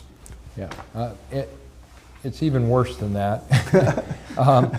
Because in today's world, you're asked to put your digital signature down everywhere. If you go to a medical appointment, how many of you signed digitally, right? They say, oh, just sign here, and they stick an electronic thing and you use your finger or an instrument to sign on there. And then you find out, oh yeah, these medical systems are freezing, they're compromised, people have been in them. You know, well, guess what? They've got all your signatures. All right? Yeah. Anytime you have a digital signature, that's one reason for a long time I would not sign my signature properly when I went to Home Depot and they required me to sign for my credit card. I actually found out that that was not a requirement. The credit card companies did not require it, and I complained to the vendors that were doing it. I was saying, you're requiring me to do something that I shouldn't have to do. And they said, well, why don't you want to do it? And I says, that's my legal signature. How well are you protecting it? Oh, I just read 2 weeks ago that Home Depot's entire database was compromised. That means they have my signature now. So that's why I'm doing it. I'm not going to give them my signature. Your question answered? Yeah. Yeah. Okay. Yeah. Yes, sir. Real quick, I guess one question. Did you hear that Georgia, I think it was Pennsylvania, and Michigan Secretary of State's went on national TV yesterday and said don't expect election results on the 5th? So I think they're already extending that window. Yeah. And then just, I guess to build on that premise, do we vote early? Do we vote day of? What's the best way to protect my vote that it's cast? Okay, so we may slightly differ, or we're always kind of evolving because you have to see what the enemy's doing. Remarkably, the returns thus far are showing far less Democrats are turning out to vote. So You're showing what? far less, there's less turnout from 2020. The Democrats aren't getting out the way they were. It's not it's still a big number. I think it's several million shy of where they were 4 years ago.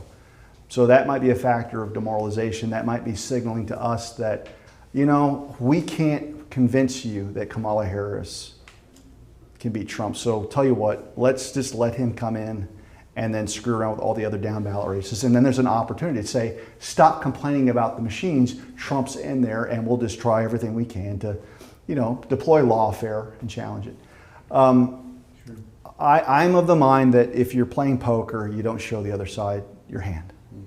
And when you early vote, it's as simple as saying, thank you for telling me everything that you've got. Now I'm more informed to do what I need to do.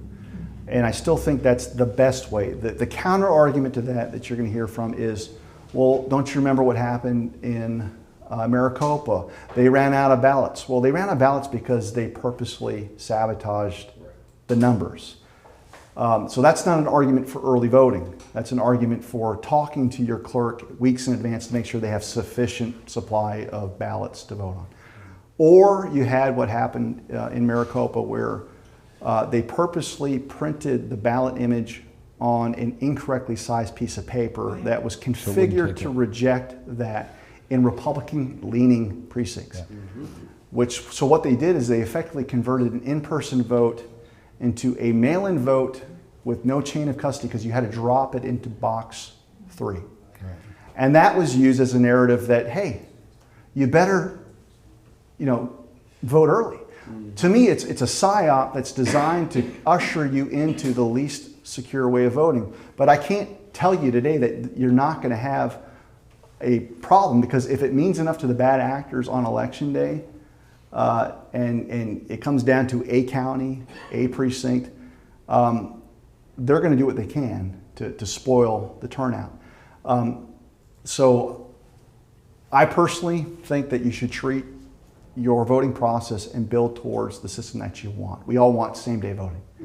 So let's model that, because if we embrace all of the things that we don't like, what you're doing is you're just practicing and rehearsing a way of voting that we're desperately fighting to get away from. Right. So I still think the best way is in person, but pack a lunch, have a cell phone ready to go, that in the event that you're notified that a vote was already cast on your behalf, that you record it, it's identity theft, fill out a police report, what have you, and get it to social media. So these are the two choices that I've distilled in my mind, I think, what's going on here. One, you can vote the way that the FBI tells you, which is early. They actually have advisors saying early vote. You can vote the way that Adrian Fontes says to vote. This is the corrupt Maricopa County recorder that became the SOS. He's saying vote early, vote early, vote early. You can vote the way that the RNC tells you to vote, who have never had your back. Nope. Vote early, vote early, vote early. Right. And if you do that, what you're going to do is you're going to help facilitate the political theater where they have enough time to smooth out and hide the fraud. That's less preferable to me than you showing up and creating and exposing cracks in the system that are so self-evident that everyone's saying, see fraud, see fraud. The fraud's going to happen one way or the other, I guess is what I'm saying. But I would rather be in a position where we can see it, catch it, expose it, to where we finally have the ammunition to get rid of the machines. Because if we adopt the early voting thing, what we're doing is we're actually negating our ability to expose it, and then we're stuck with the system. So not a perfect answer, but it's the best one. What do you think? Can I add one thing to that? Yeah. So Mike Lindell came out with we should, get our absentee and then walk on the day of and whatever, and forget his name, Mark, the antique, or not antique, but the roadshow guy. Mark Cook. Mark Cook, thank you.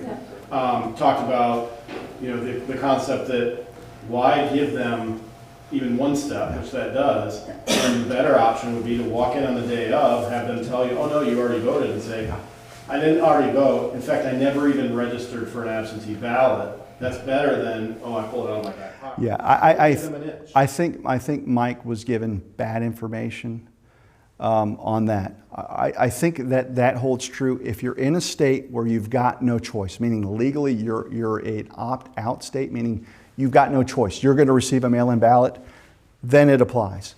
But if you're not in a state where you're automatically receiving a mail-in ballot, then don't engage with that module of absentee ballot tracking in and out. Yeah. Okay.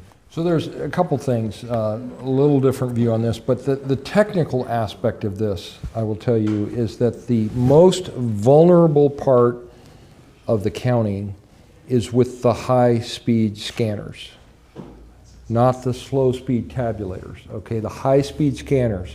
And typically, if you vote in a drop box or an absentee ballot, they're going to get collected and sent to the county, and they're going to run them on high-speed scanners. A centralized tabulation. Centralized.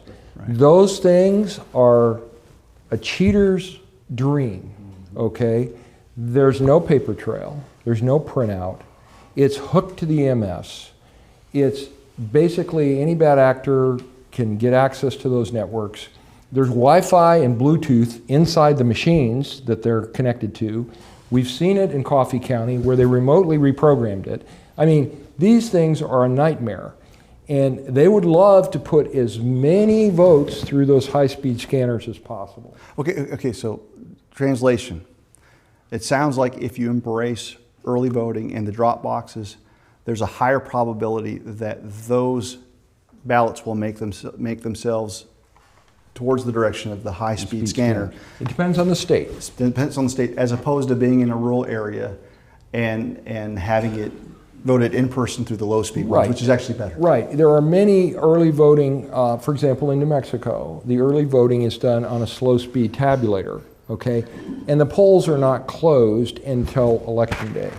So at least they know how many people are voting, Republicans, Independents, and Democrats from the poll books, but they don't have a count of the votes because they're sitting inside the machine and it hasn't been closed, okay? They're open until Election Day and then they close them and they get the tape out. So those, even though they're bad, they're not as bad as what they do in Maricopa. So what Maricopa does, a lot of people don't know this, for early voting, is you go in, you get registered, you check in, right? They verify, yep, you're registered. They give you a ballot, you fill it out, you fold it up, put it in an envelope, it becomes a mail-in vote. They collect it. It's not mailed in, but it goes into a ballot box, and then it goes over to Maricopa, where it's going to be counted on high-speed scanners. Not only that, in 2020, because of the emergency, they started running them through the high-speed scanners 2 weeks before Election Day. Oh, we're doing that here too. Yeah. Okay, So on out the of 2 2 million ballots, 1.6 were counted, 1.6 million were already counted. So they perfectly knew what they had to achieve during election. Yeah, I want day. you to understand this. When you run these through the high-speed scanners, okay, at the central location, they have on the EMS the actual vote counts for all of the races before Election Day. And if you run, look, the math is very simple. This is how polls work. They poll a very small number of people and they project what's going to happen for the whole count. Well, if you get 50% of the votes counted that way, you know very accurately what the answer is going to be after Election Day, right? They counted, I think it was 1.3 out of 2.1. Okay. I think it was 1.3 out of 2.1 had been counted by Saturday night, had been counted. They knew the results. Now I'm going to tell you something that you've never heard anywhere, but I did the forensics on this, okay? On Sunday and Monday, out of the ballot store on the EMS, Maricopa removed 150,000 ballots. Guys, you never remove a ballot from the ballot store. Every batch gets put in and it's numbered from 1 to 200, 201 to 400, and so on. That's how they're numbered. The reason I found this is I looked at the ballot store and at the end and I went, wait a second, this has got 150,000 extra ballots in this ballot store above the number of votes that were reported. Then I did the analysis. I had a tool, did the analysis, and I went, wait, they pulled 150,000 ballots out on Sunday and Monday after early voting was done. And then they put them back in. Now, why would there's no reason, none at all, to ever pull a ballot out of the ballot store. I cannot think of one at all. That's why they're numbered sequentially, right? They automatically number sequentially as you put the batches in. So they pulled them out, and then when we got the actual forensics to look at, guess what? In the image files, which they had, around 150,000 images were unreadable.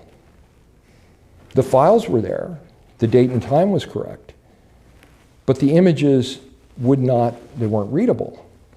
And then they said, oh yeah, we have another place with all of the images. You need to use those, not the ones that are in the correct place in the system. Use these ones that we gave you over here. So I took the ones they gave us over there, which clearly had not been through adjudication. You could tell because if they were adjudicated, they had a particular date and time that was different, so you knew in the batch which ones were adjudicated. So what I did is I took this and I looked at the corresponding ones to the ones I couldn't read, that they had the exact date and time stamp, so I could tell which ones they were, and I had a computer program. Obviously, I didn't do this one by one, but I pulled them out, and I ran the numbers on them, okay? And then I compared them to the rest of the ones that matched. And of those 150,000 that were replaced, guess what? There was a 3% shift from the Republican candidates to the Democratic candidates. That's a 6% change. And if you do the math, it's about the difference in Arizona. So they literally, because of early voting, and because they just fold them up and run them on the high-speed scanners, they were able to manipulate the votes. They knew what they needed, and they went and changed it to get the correct answer. Okay, next question. We're gonna, let me get him and then we'll come back. We'll do doubles. Yes, sir. Has there ever been discussion about something like a distributed ledger for voting machines or voting data? Like blockchain? Yes, sir. There has been a discussion. Yeah. But I'd want to hear from you first on what your thoughts are on blockchain. Well, I'm not big on blockchain. From a technical perspective, I'm not big on it, but... Well, let me give you the non-technical reason why I'm not for it. It has nothing to do with Bitcoin and crypto and all the things. Judge Gableman, very wise judge or Justice Gableman, who is, I think, in Wisconsin. He's one of the few justices that did the right thing. He said, voting, he's like, anytime you want to communicate a policy, it's got to meet this test, and it's the grocery store test. If you can't explain something at a grocery store to a complete stranger within 5 minutes, it's not a good idea, especially when it concerns public trust. And so when I think of blockchains and digital ledgers and all these things, I think of like the amorphous cloud. It sounds great. It sounds like it's the answer to all my problems, but I don't know who designed it. I don't know who's got keys to it. And there's always some trust into an unseen thing that I don't understand. And I feel like I'm a fairly smart person. And I can't imagine, a janitor or, a nurse, someone that isn't even invested in this, in a 5-minute, parlay, coming around going, okay, I think I know what you're talking about. I think 95% of the people that you explain the concept to would probably still be befuddled after hearing it. So it's not a technical answer, but if you've got a technical one, I'd love to hear. I do have a simple one, and that is, he said the key word is trust. So the idea here is you don't want to trust anybody, right? With the blockchain, you want the endpoints to not have to trust each other. That's the point of blockchain, right? The problem is, in practice, whenever this has been done, there's a third party that you end up having to trust. Every time it's been implemented, there ends up being a third party that has to have a level of trust. So what you end up doing is just moving who you trust. Because right now, when, for example, we use credit cards, okay, we pay a fee, 1%, 3%, whatever it is, to use a credit card for a purchase. Well, what are we really doing? Okay, the trust is in the credit card company, and they're taking the liability on a bad purchase, right? So you're paying them for their service, which is they're taking the liability for this purchase. In other words, if someone uses my credit card, I'm not going to pay for it. The credit card company is going to eat that, okay? So they're the trusted entity, and that allows a very quick verification that I'm a certain person, whatever, and they can do a transaction like that, okay?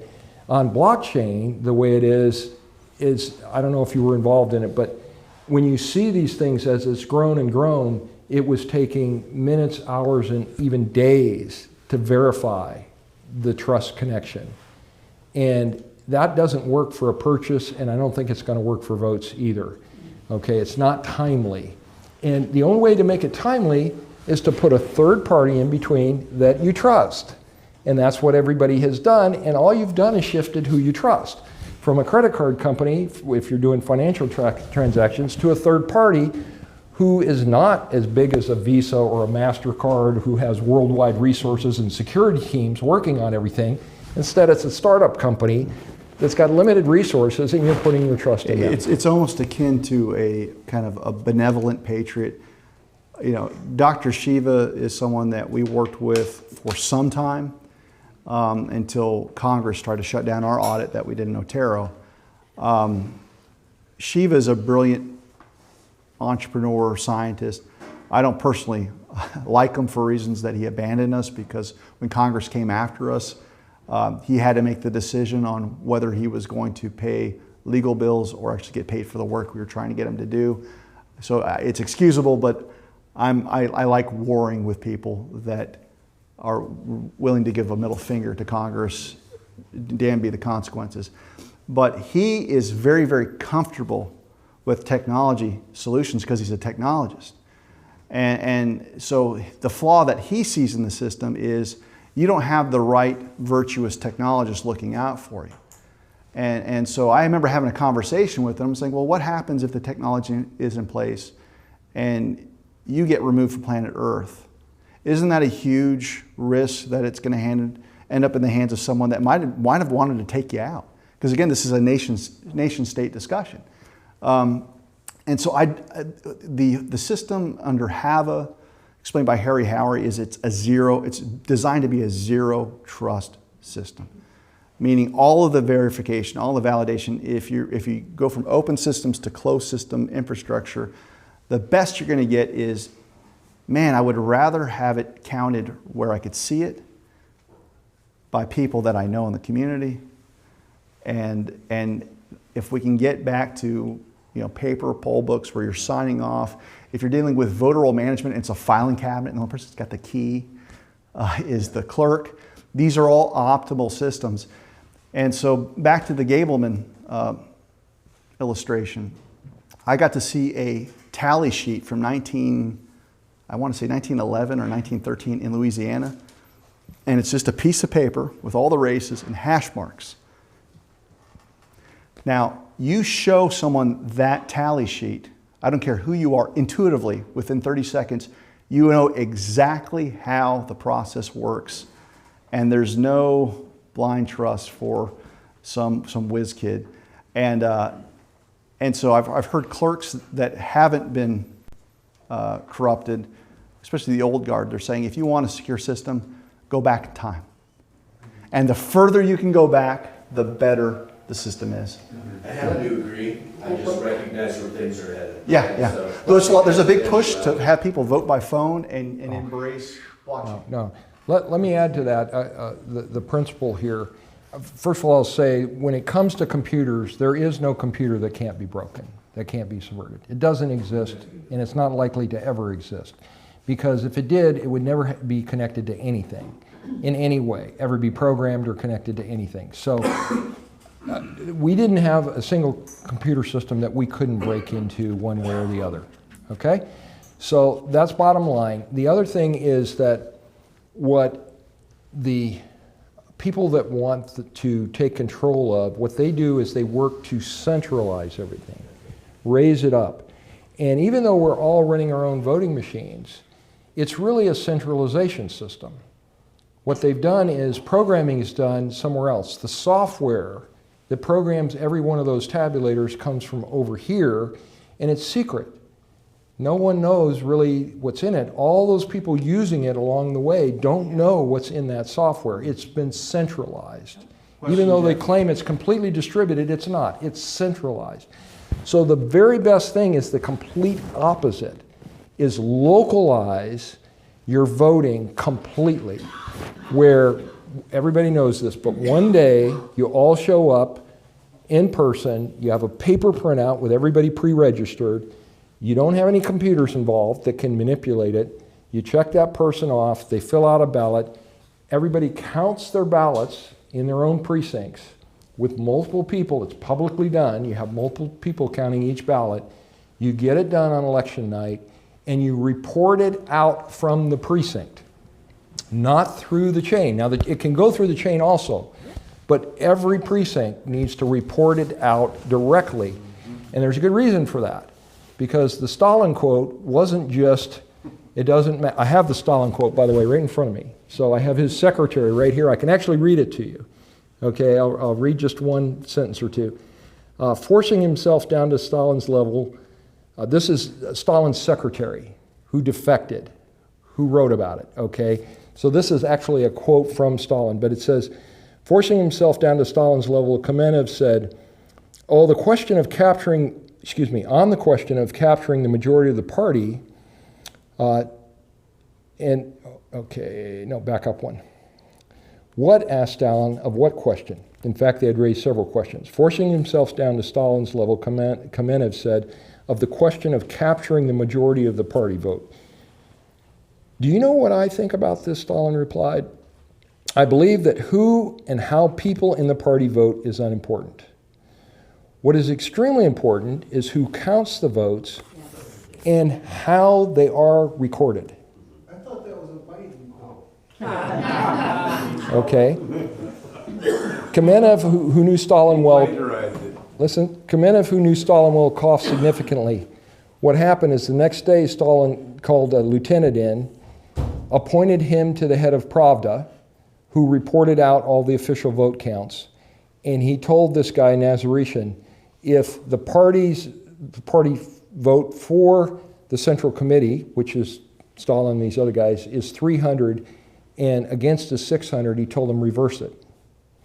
And so all the votes, he would go in, and if the Central Committee was losing, he just flipped the two numbers in every case at Stalin's direction.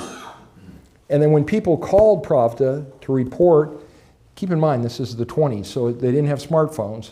So someone would come in to the office and say, hey, you know, you didn't report our numbers correctly. And what this guy would say is, oh, we're so sorry, we're overworked, we'll print a correction, you're correct, we got it wrong, our guys are just overworked. And then they would delay printing the response, okay, the correction. What they didn't know, because they weren't talking to each other back then, was that they had done it to everybody. It wasn't just one, they were all complaining about it, but they didn't know. But the word came out, since they were printing it, everybody back then fell in line with whatever the Central Committee was saying. So they flipped all the votes to make it look like they were winning, so everybody else that was voting all made sure their votes aligned with what was coming out of Pravda. And then weeks later, after the vote was done and the Central Committee had won the vote with the cheating, they pointed out, someone found out what had happened, and Stalin blamed his lieutenant. He blamed him and sent him, exiled him, to a far part of Russia, gave him a job out there, and then 2 or 3 years later he had him shot. Okay, so we're going to come back to the front, and have you asked a question yet? No. Okay, you go. Well, this isn't my question, but just to confirm what you were just saying, there was an election that was held where all the people came in their community, and in 1 hour, they all voted, they stayed in the room, they watched it being tabulated, and then they announced the results. And this family is standing there, and they're like, wait a minute, we know that all 7 of us voted for this particular person, and you're saying there was no votes for that person. What happened to our 7 votes? Because we know how we voted. And so they were able to deal with it right there with everybody in the room, and they went back and sorted it out and recounted, and oh yeah, there were. And so you're right, that is one of the most safe ways to do it, is if everybody who voted had to stay in the room while everything was tabulated. Well, I'm not suggesting everybody that votes stays in the room. Actually, the ideal I would like to see is we declare it a holiday, but it's not really. It's a patriotic day where only the critical resources stay at work, okay? And even they are required to get time off to vote, but they stay at work. And then the rest of us volunteer in the election process in some way. We facilitate the process. We all volunteer to do it, so that when it comes time to vote, we have a whole bunch of teams in the precinct of 3 people counting each set of ballots. That's the most reliable way to do it. All these people who say, but the hand counting error is much higher, what they're quoting is a single person voting it, okay, or checking the votes or recording the votes. They're not, when you have a team of 3 doing it, the error rate goes down to essentially 0. Yeah. When you have 3 doing it. Linda Rance over at Cause of America has done time studies, and the argument back to anyone that's, you know, it just baffles me. It's like, what did we do for 180 years? Yeah. Like, they act like it can't be done. It was done, and one of the best examples was Lincoln's re-election. They were waiting on results, I think, through the wire from New York at 10 o'clock at night. They had same-day election results, and to think that they actually had superior technology to us when you really think about it. But that was Lincoln. And so when people, well, they compare populations. Well, look at our population now. It's just a matter of scaling. If you've got a more populated city, you've got more people that can count. You've got more people there. Yeah. So it's you know, in Michigan, it's actually really easy to communicate because you all have assembly lines where you create the most sophisticated automobiles on planet Earth. The complexity, and you've gotten to a point where you can produce a car that's ready to be driven in a pretty short period of time. To delude ourselves into thinking that we're not capable of getting people together that can count to 300 or 500 is another huge psyop. You had a question. Seeing the people walking down the street. Yeah, but we're going to change that, right? If I can ask my question a minute. Yeah, okay. Because my question is in regards to the fact that working within the system that already exists, one of the things that had been recommended or suggested is that one of the ways that you might be able to eliminate some of these ballots getting interjected that weren't legitimate ballots would be through things like watermarking of the ballots. Okay. And here in Michigan, and particularly here in our county clerk decided that that would be one way to try to add additional layers of election integrity. Okay, so let's give you one example on why that hasn't worked in places that have already done that. Maricopa was a jurisdiction that used paper from the rolling paper company that had a ghost tagging infrared scanner. And if it didn't have that right paper with effectively a watermark, it was supposed to reject the ballot. But because they could configure the machines to not detect the counterfeit ballot, they just turned off the scan or the detector, the infrared detector. They were able to generate and print onto paper that didn't come from the rolling paper company, wasn't counted. And so the issue at that point is, okay, how many jurisdictions have you been able to actually examine your physical ballots? There's only a handful of places. We got them in New Mexico because we were relentless. They got them 5 months after the fact in Maricopa, and it was only then that they were able to see that was that safeguard was subverted. So am I in favor of anti-counterfeit measures for ballots? Absolutely. But you have to understand that if the machine can be configured in a way to not care, not check, that fail-safe is only as good as your ability to get now to the paper, examine it, have someone that's got the requisite experience. And if you've got all that loaded up, great, go for it. But it didn't help Maricopa. There was hundreds of thousands of fake ballots that were generated. Yeah, a couple things on this. When I said that the implementation has been compromised, this is an example. Every security feature that we looked at, they had a switch to turn it off.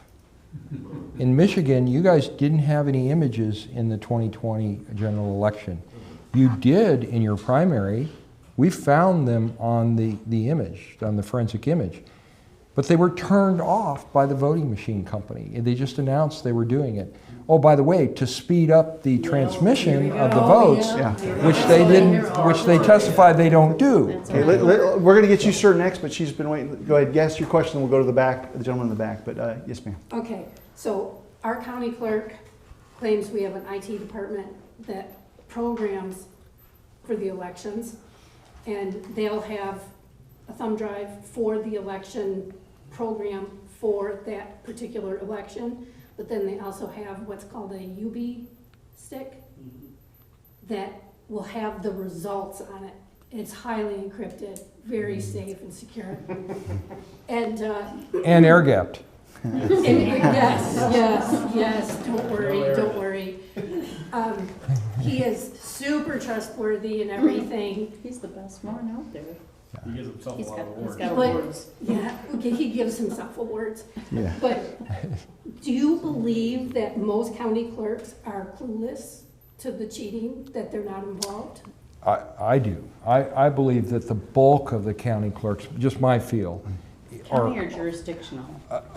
Okay, we're gonna depart here, and it's Yeah. just a matter of I think there are many that are involved, but it tends to be the areas where they need to do the big cheating. Yeah. So this is in the bigger counties like Detroit and so on. They really have compromised those people because they need their, or want their cooperation.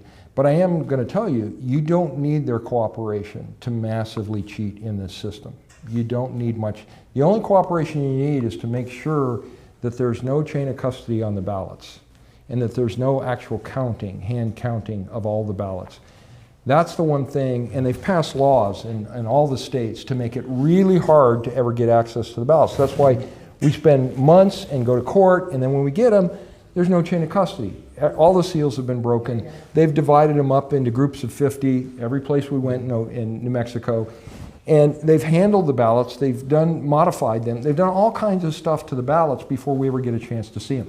I should say though, I want to say, there's one time in the country that I know of that a spot audit was done unexpectedly and uninterrupted by any judicial system. That was Torrance County. That was Janice. and they caught And a subversion. it was a surprise. And actually, it was, I got to tell you, it was because of this guy who embarrassed the county commissioners in a previous meeting. And actually, he got his guys all riled up to keep bothering the county commissioners. And they aren't bad people, okay? But they were so energized, this team that he had in 2022, he was not there, but they had a meeting, and the county commissioners were frustrated. They had already done a previous audit that David and Aaron were involved in, and it was the 2022 primary.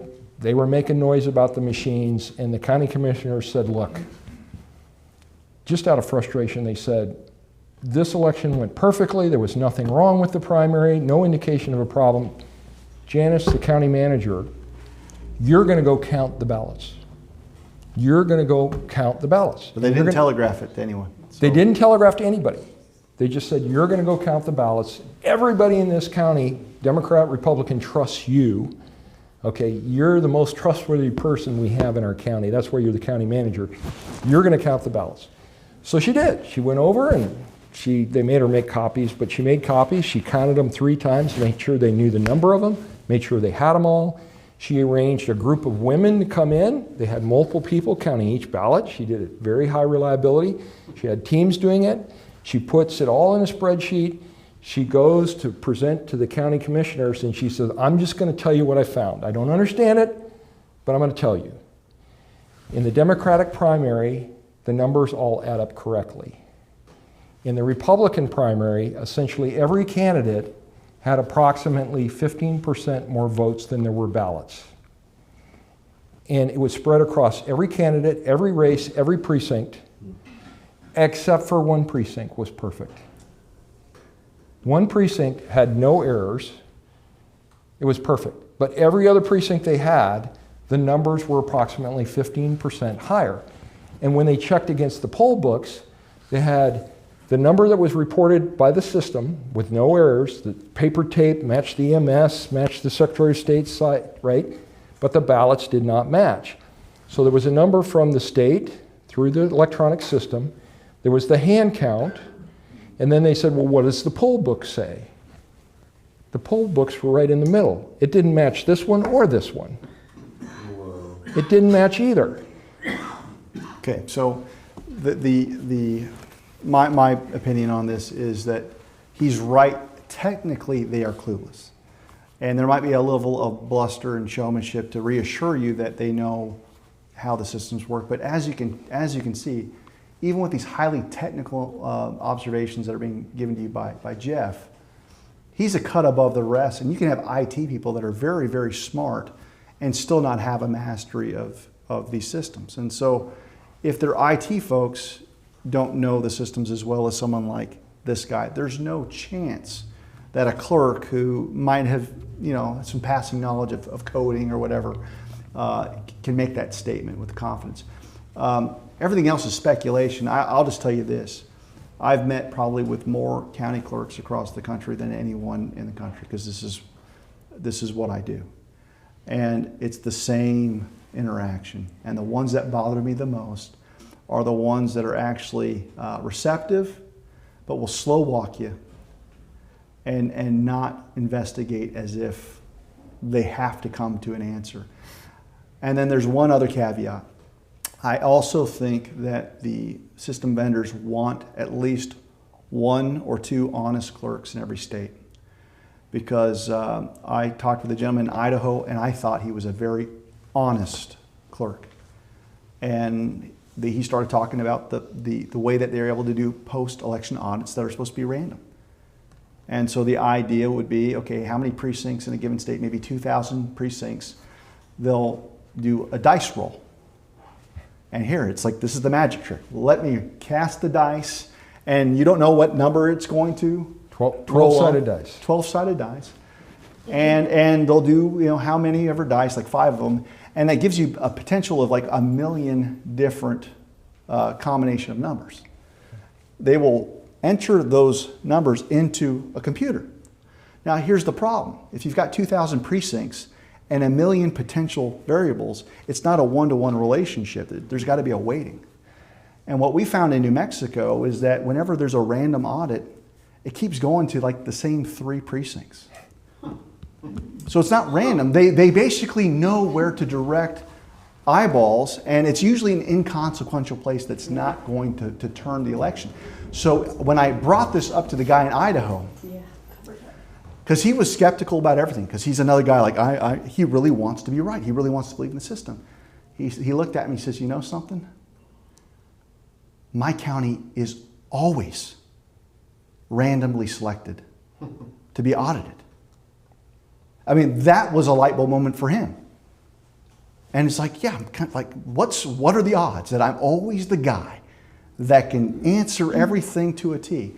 And he saw the film, and he's with us.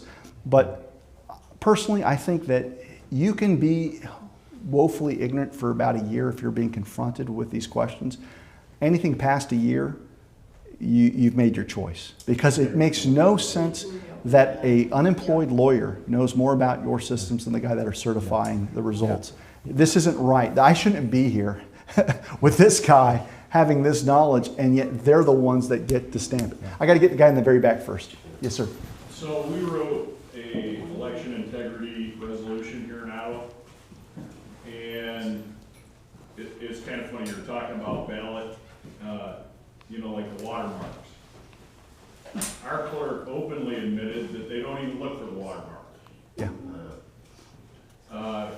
We happen to have the clerk who's in charge of the Clerks Association, who told everybody in the state to shut off their ballot image saving feature, which is what we went after. Yep. And other than what I would say, just complete and utter refusal to do it prior to the election, he offered to just tell everybody all the great things he's done, and still touting on the watermark images that he's not even scanning. Yeah. So there's the answer. And one of the things that's so frustrating is that, again, the controlled chaos that comes from configuring machines that aren't programmed to read the ballots the right way or catch the counterfeit paper. The other one's paper shortages. So I've actually had people that were brainwashed going, well, we don't want that, because what happens if we run out of ballots and there's excessive voter turnout and they're deprived of the ability to vote? We want to be able to generate a ballot on paper that's not special. Like, they've actually been programmed to think about that. And in any industry, whether it's banking or otherwise, you should have an idea of, okay, registered voters means it's this number. There's not a scenario where we should have more paper printed and prepared in this election that's greater than this number. And if it's above that, you've already had a breach of the system, so you shouldn't certify it, right? So yeah, great comment, sir. Yeah, you had. How about for voting day of some kind of a false flag? Yeah. Blackout, pandemic. Yeah. Yes. Broken water main. Yeah. Yeah, so you know, like, look, there's no shortage of scenarios that you can come up with that would make me nervous and fearful. But I get the sense that it's all there to move me away from the most secure way of voting. And if I do that, they win. And if I show up and they screw things over, they might win. But at least I can see it. And so the reason why this group's so important. It's okay. The whole point of the Gideon 300 messaging is you have to inhabit the institutions that have failed you. And so everyone here knows that the press isn't going to write fairly about your efforts. So that means someone here has to be like the blogging arm that creates the Ottawa Sentinel or some generic news name to go to these meetings and record what you're doing. And everyone here has buy-in to share that to the public and replicate it. The investigations, your sheriffs, by and large, are found to be wanting. And there's reasons why. Some are better than others, but one, there hasn't been a codification in Michigan or most states that have outlined a specific criminal charge that ties neatly into the parameters of elections. So we call it fraud, but the sheriffs are, what they're used to doing is calling up a district attorney saying, hey, can I run something by you? And then they go to a code and say, this is what you use. They don't even know what to charge because they've never done this before. So one, they don't want to feel stupid. And if they're not familiar with it and the district attorney's not familiar with it and the judge has never seen it, the likelihood of people wanting to sign off on something that they know is going to be challenged is remote. But the more important thing is that those sheriffs and those judges are on most of your retention ballots. And so you got to think about the psychology of a judge going, wait a minute, this is related to voting, and I was in the 2022 election.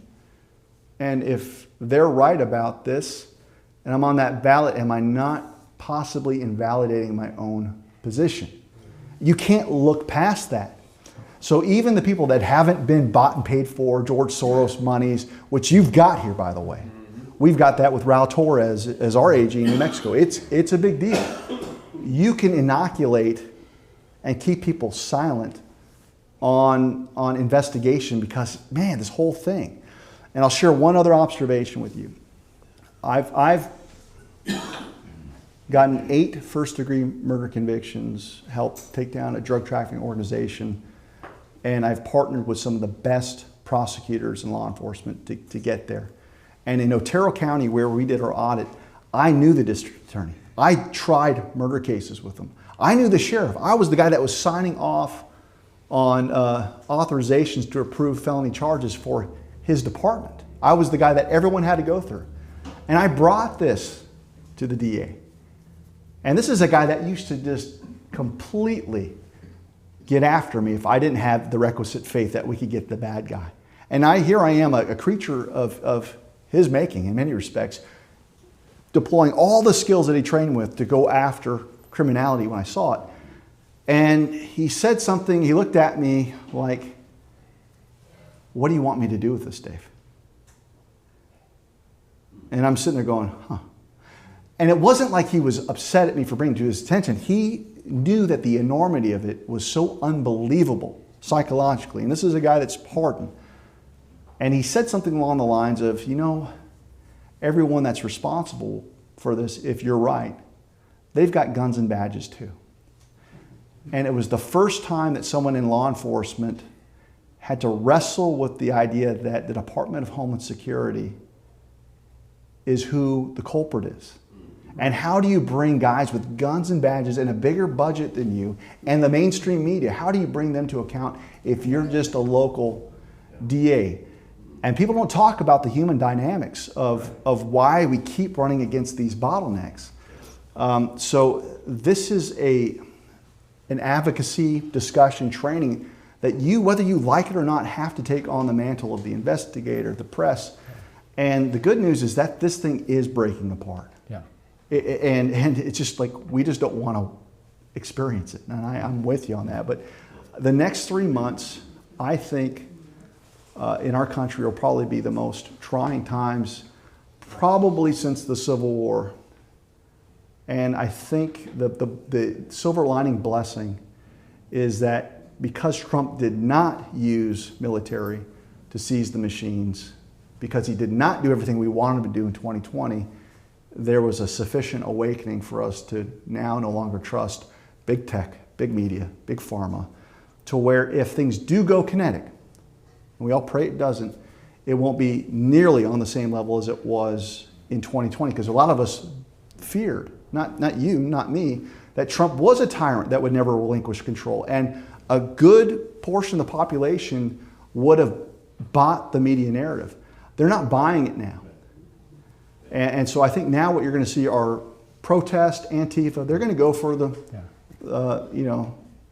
the jugular on everything that they can. But I think the response of the American people and their patience for the woke garbage is at its end. And it'll be painful, but I think we're going to get through it. Yeah, if I can add to that real quickly. I'm hopeful. I told someone that earlier because this whole thing is about the narrative and what the people as a whole believe. And what needs to happen in this election, unfortunately, is chaos. Yeah. And you can be a part of that, not going out and causing chaos, but when people are actually looking at what's happening and you go to vote on election day and it says you already voted, that needs to be national news. You need to take it, you need to file the police report, like you said, what we need is everybody pointing out how screwed up this system is, because everybody's going to get it, the Democrats and the Republicans, when they see this, okay? Until we get an outcry that says we've got to change this, we've got to fix this, that's the only thing that's missing now. And I think, hopefully, we're going to see in this election that it's going to be messy, but it's going to show how bad the system is. 16 days out, right? Yes, and then when people, we're already starting to see it. We saw logic and accuracy tests in Texas that were off by thousands of votes, and the Secretary of State said, we're certified, we're ready to go. And so it's like, wait. But you know, it didn't add up. To counter that, you got Ken Paxton that has looked at the Act Blue smurfing phenomena, and he's opened a criminal investigation, and Paxton seems to have gotten the memo after they tried to impeach him. So there are so many victories. I think it's hard to acknowledge them because we're so tired of being called a conspiracy theorist or election denier. Let's take one more question, and then I'd like to end us with a word of prayer. And but thank you for your time. Yes, sir. If I may, just to add some more sunshine to this topic. There was a judge today, I just read this a little bit before I came in here. My God was suing Benson about allowing absentee ballots for people that don't even live in this state to vote in this state. And the judge actually ruled in Jocelyn's favor today. And I'm like, are you kidding me? Like, we are in bizarre world officially. I don't know if you have anything to say or if you know about it. Or... Well, I think I saw that in passing. I also know that she and Elon have been going back and forth where they've acknowledged that there is a deviation with your own voter rolls, and she's already signaled that she's not going to do anything about it until after the election. There's that. But I think this goes back to what we just talked about with the Mary Kelly race. If you are a part of a election cartel fraternity, and you know that you've got someone that is part of Team Evil, one hierarchy rung above you in the judiciary, that person now knows that the Court of Appeals or Supreme Court's compromised. So the chances of that person now being affirmed because of an instrumented or programmed race that flipped the majority, that was the last piece of the puzzle in Michigan. So I mean, you're just pointing out like another implication of why we have to leave here not jaded and demoralized, but you really have to figure out that your only hope is to get back to a frame of mind. And I want you to think for a second about your father or your grandfather. And most of you, if I asked you, would this have happened on their watch? Almost uniformly people would say no. And I just asked people, what was it about them that's different than the men of today? And it's usually something along the lines of they spoke plainly, they spoke simply, but they meant what they said. Exactly. Handshake. There was power in their presence at these local meetings. It wasn't bluffing. They weren't sidestepping.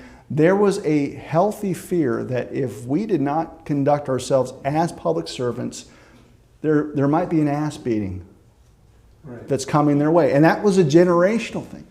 So until we cultivate that in these meetings and try to reclaim something in our DNA that, you know, I don't care about the gaslighting, I don't care about the media attack pieces.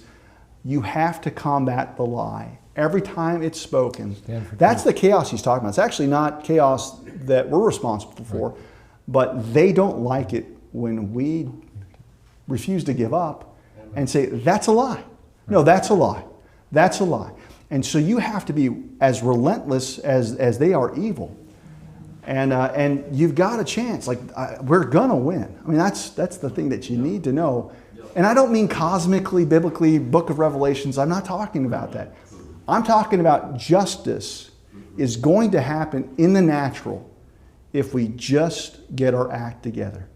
And it doesn't mean it's not going to be painful. But I'm not in this for the biblical happy ending. I want to see people that have committed treason pay the consequences for what they've done. And then we can move on. And I'm not doing this for me or anything else other than the fact that I know you all have kids or grandkids. This is all about generational stability. And you think about your daughter or your favorite granddaughter, and that's who you've got to fix in your mind on why you're coming to something that's like this. It's depressing. And just, you've got to be stronger than you think you can be. But with that, thank you all for taking time to come here for this impromptu meeting. We've got it recorded, so Kent will have a nice produced copy sometime in the future that if this is helpful and you want to share it, to people that haven't been here, we'll put it out there. But I'm going to close this with a word of prayer if that's okay. All right. Dear Lord,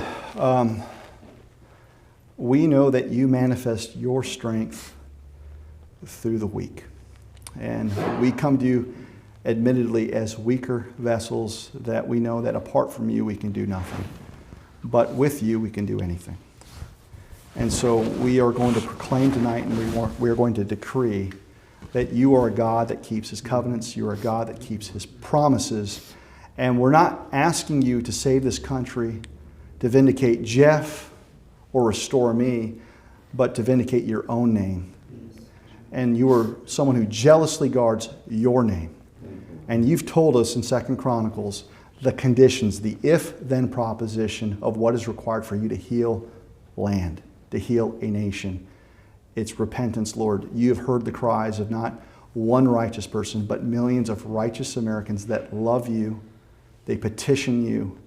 And we're asking for you to finally move from the throne room to the courtroom to render that verdict, that you've heard our cries, you've heard our prayers, and that you're ready to heal our land. And we pray that it will come swiftly.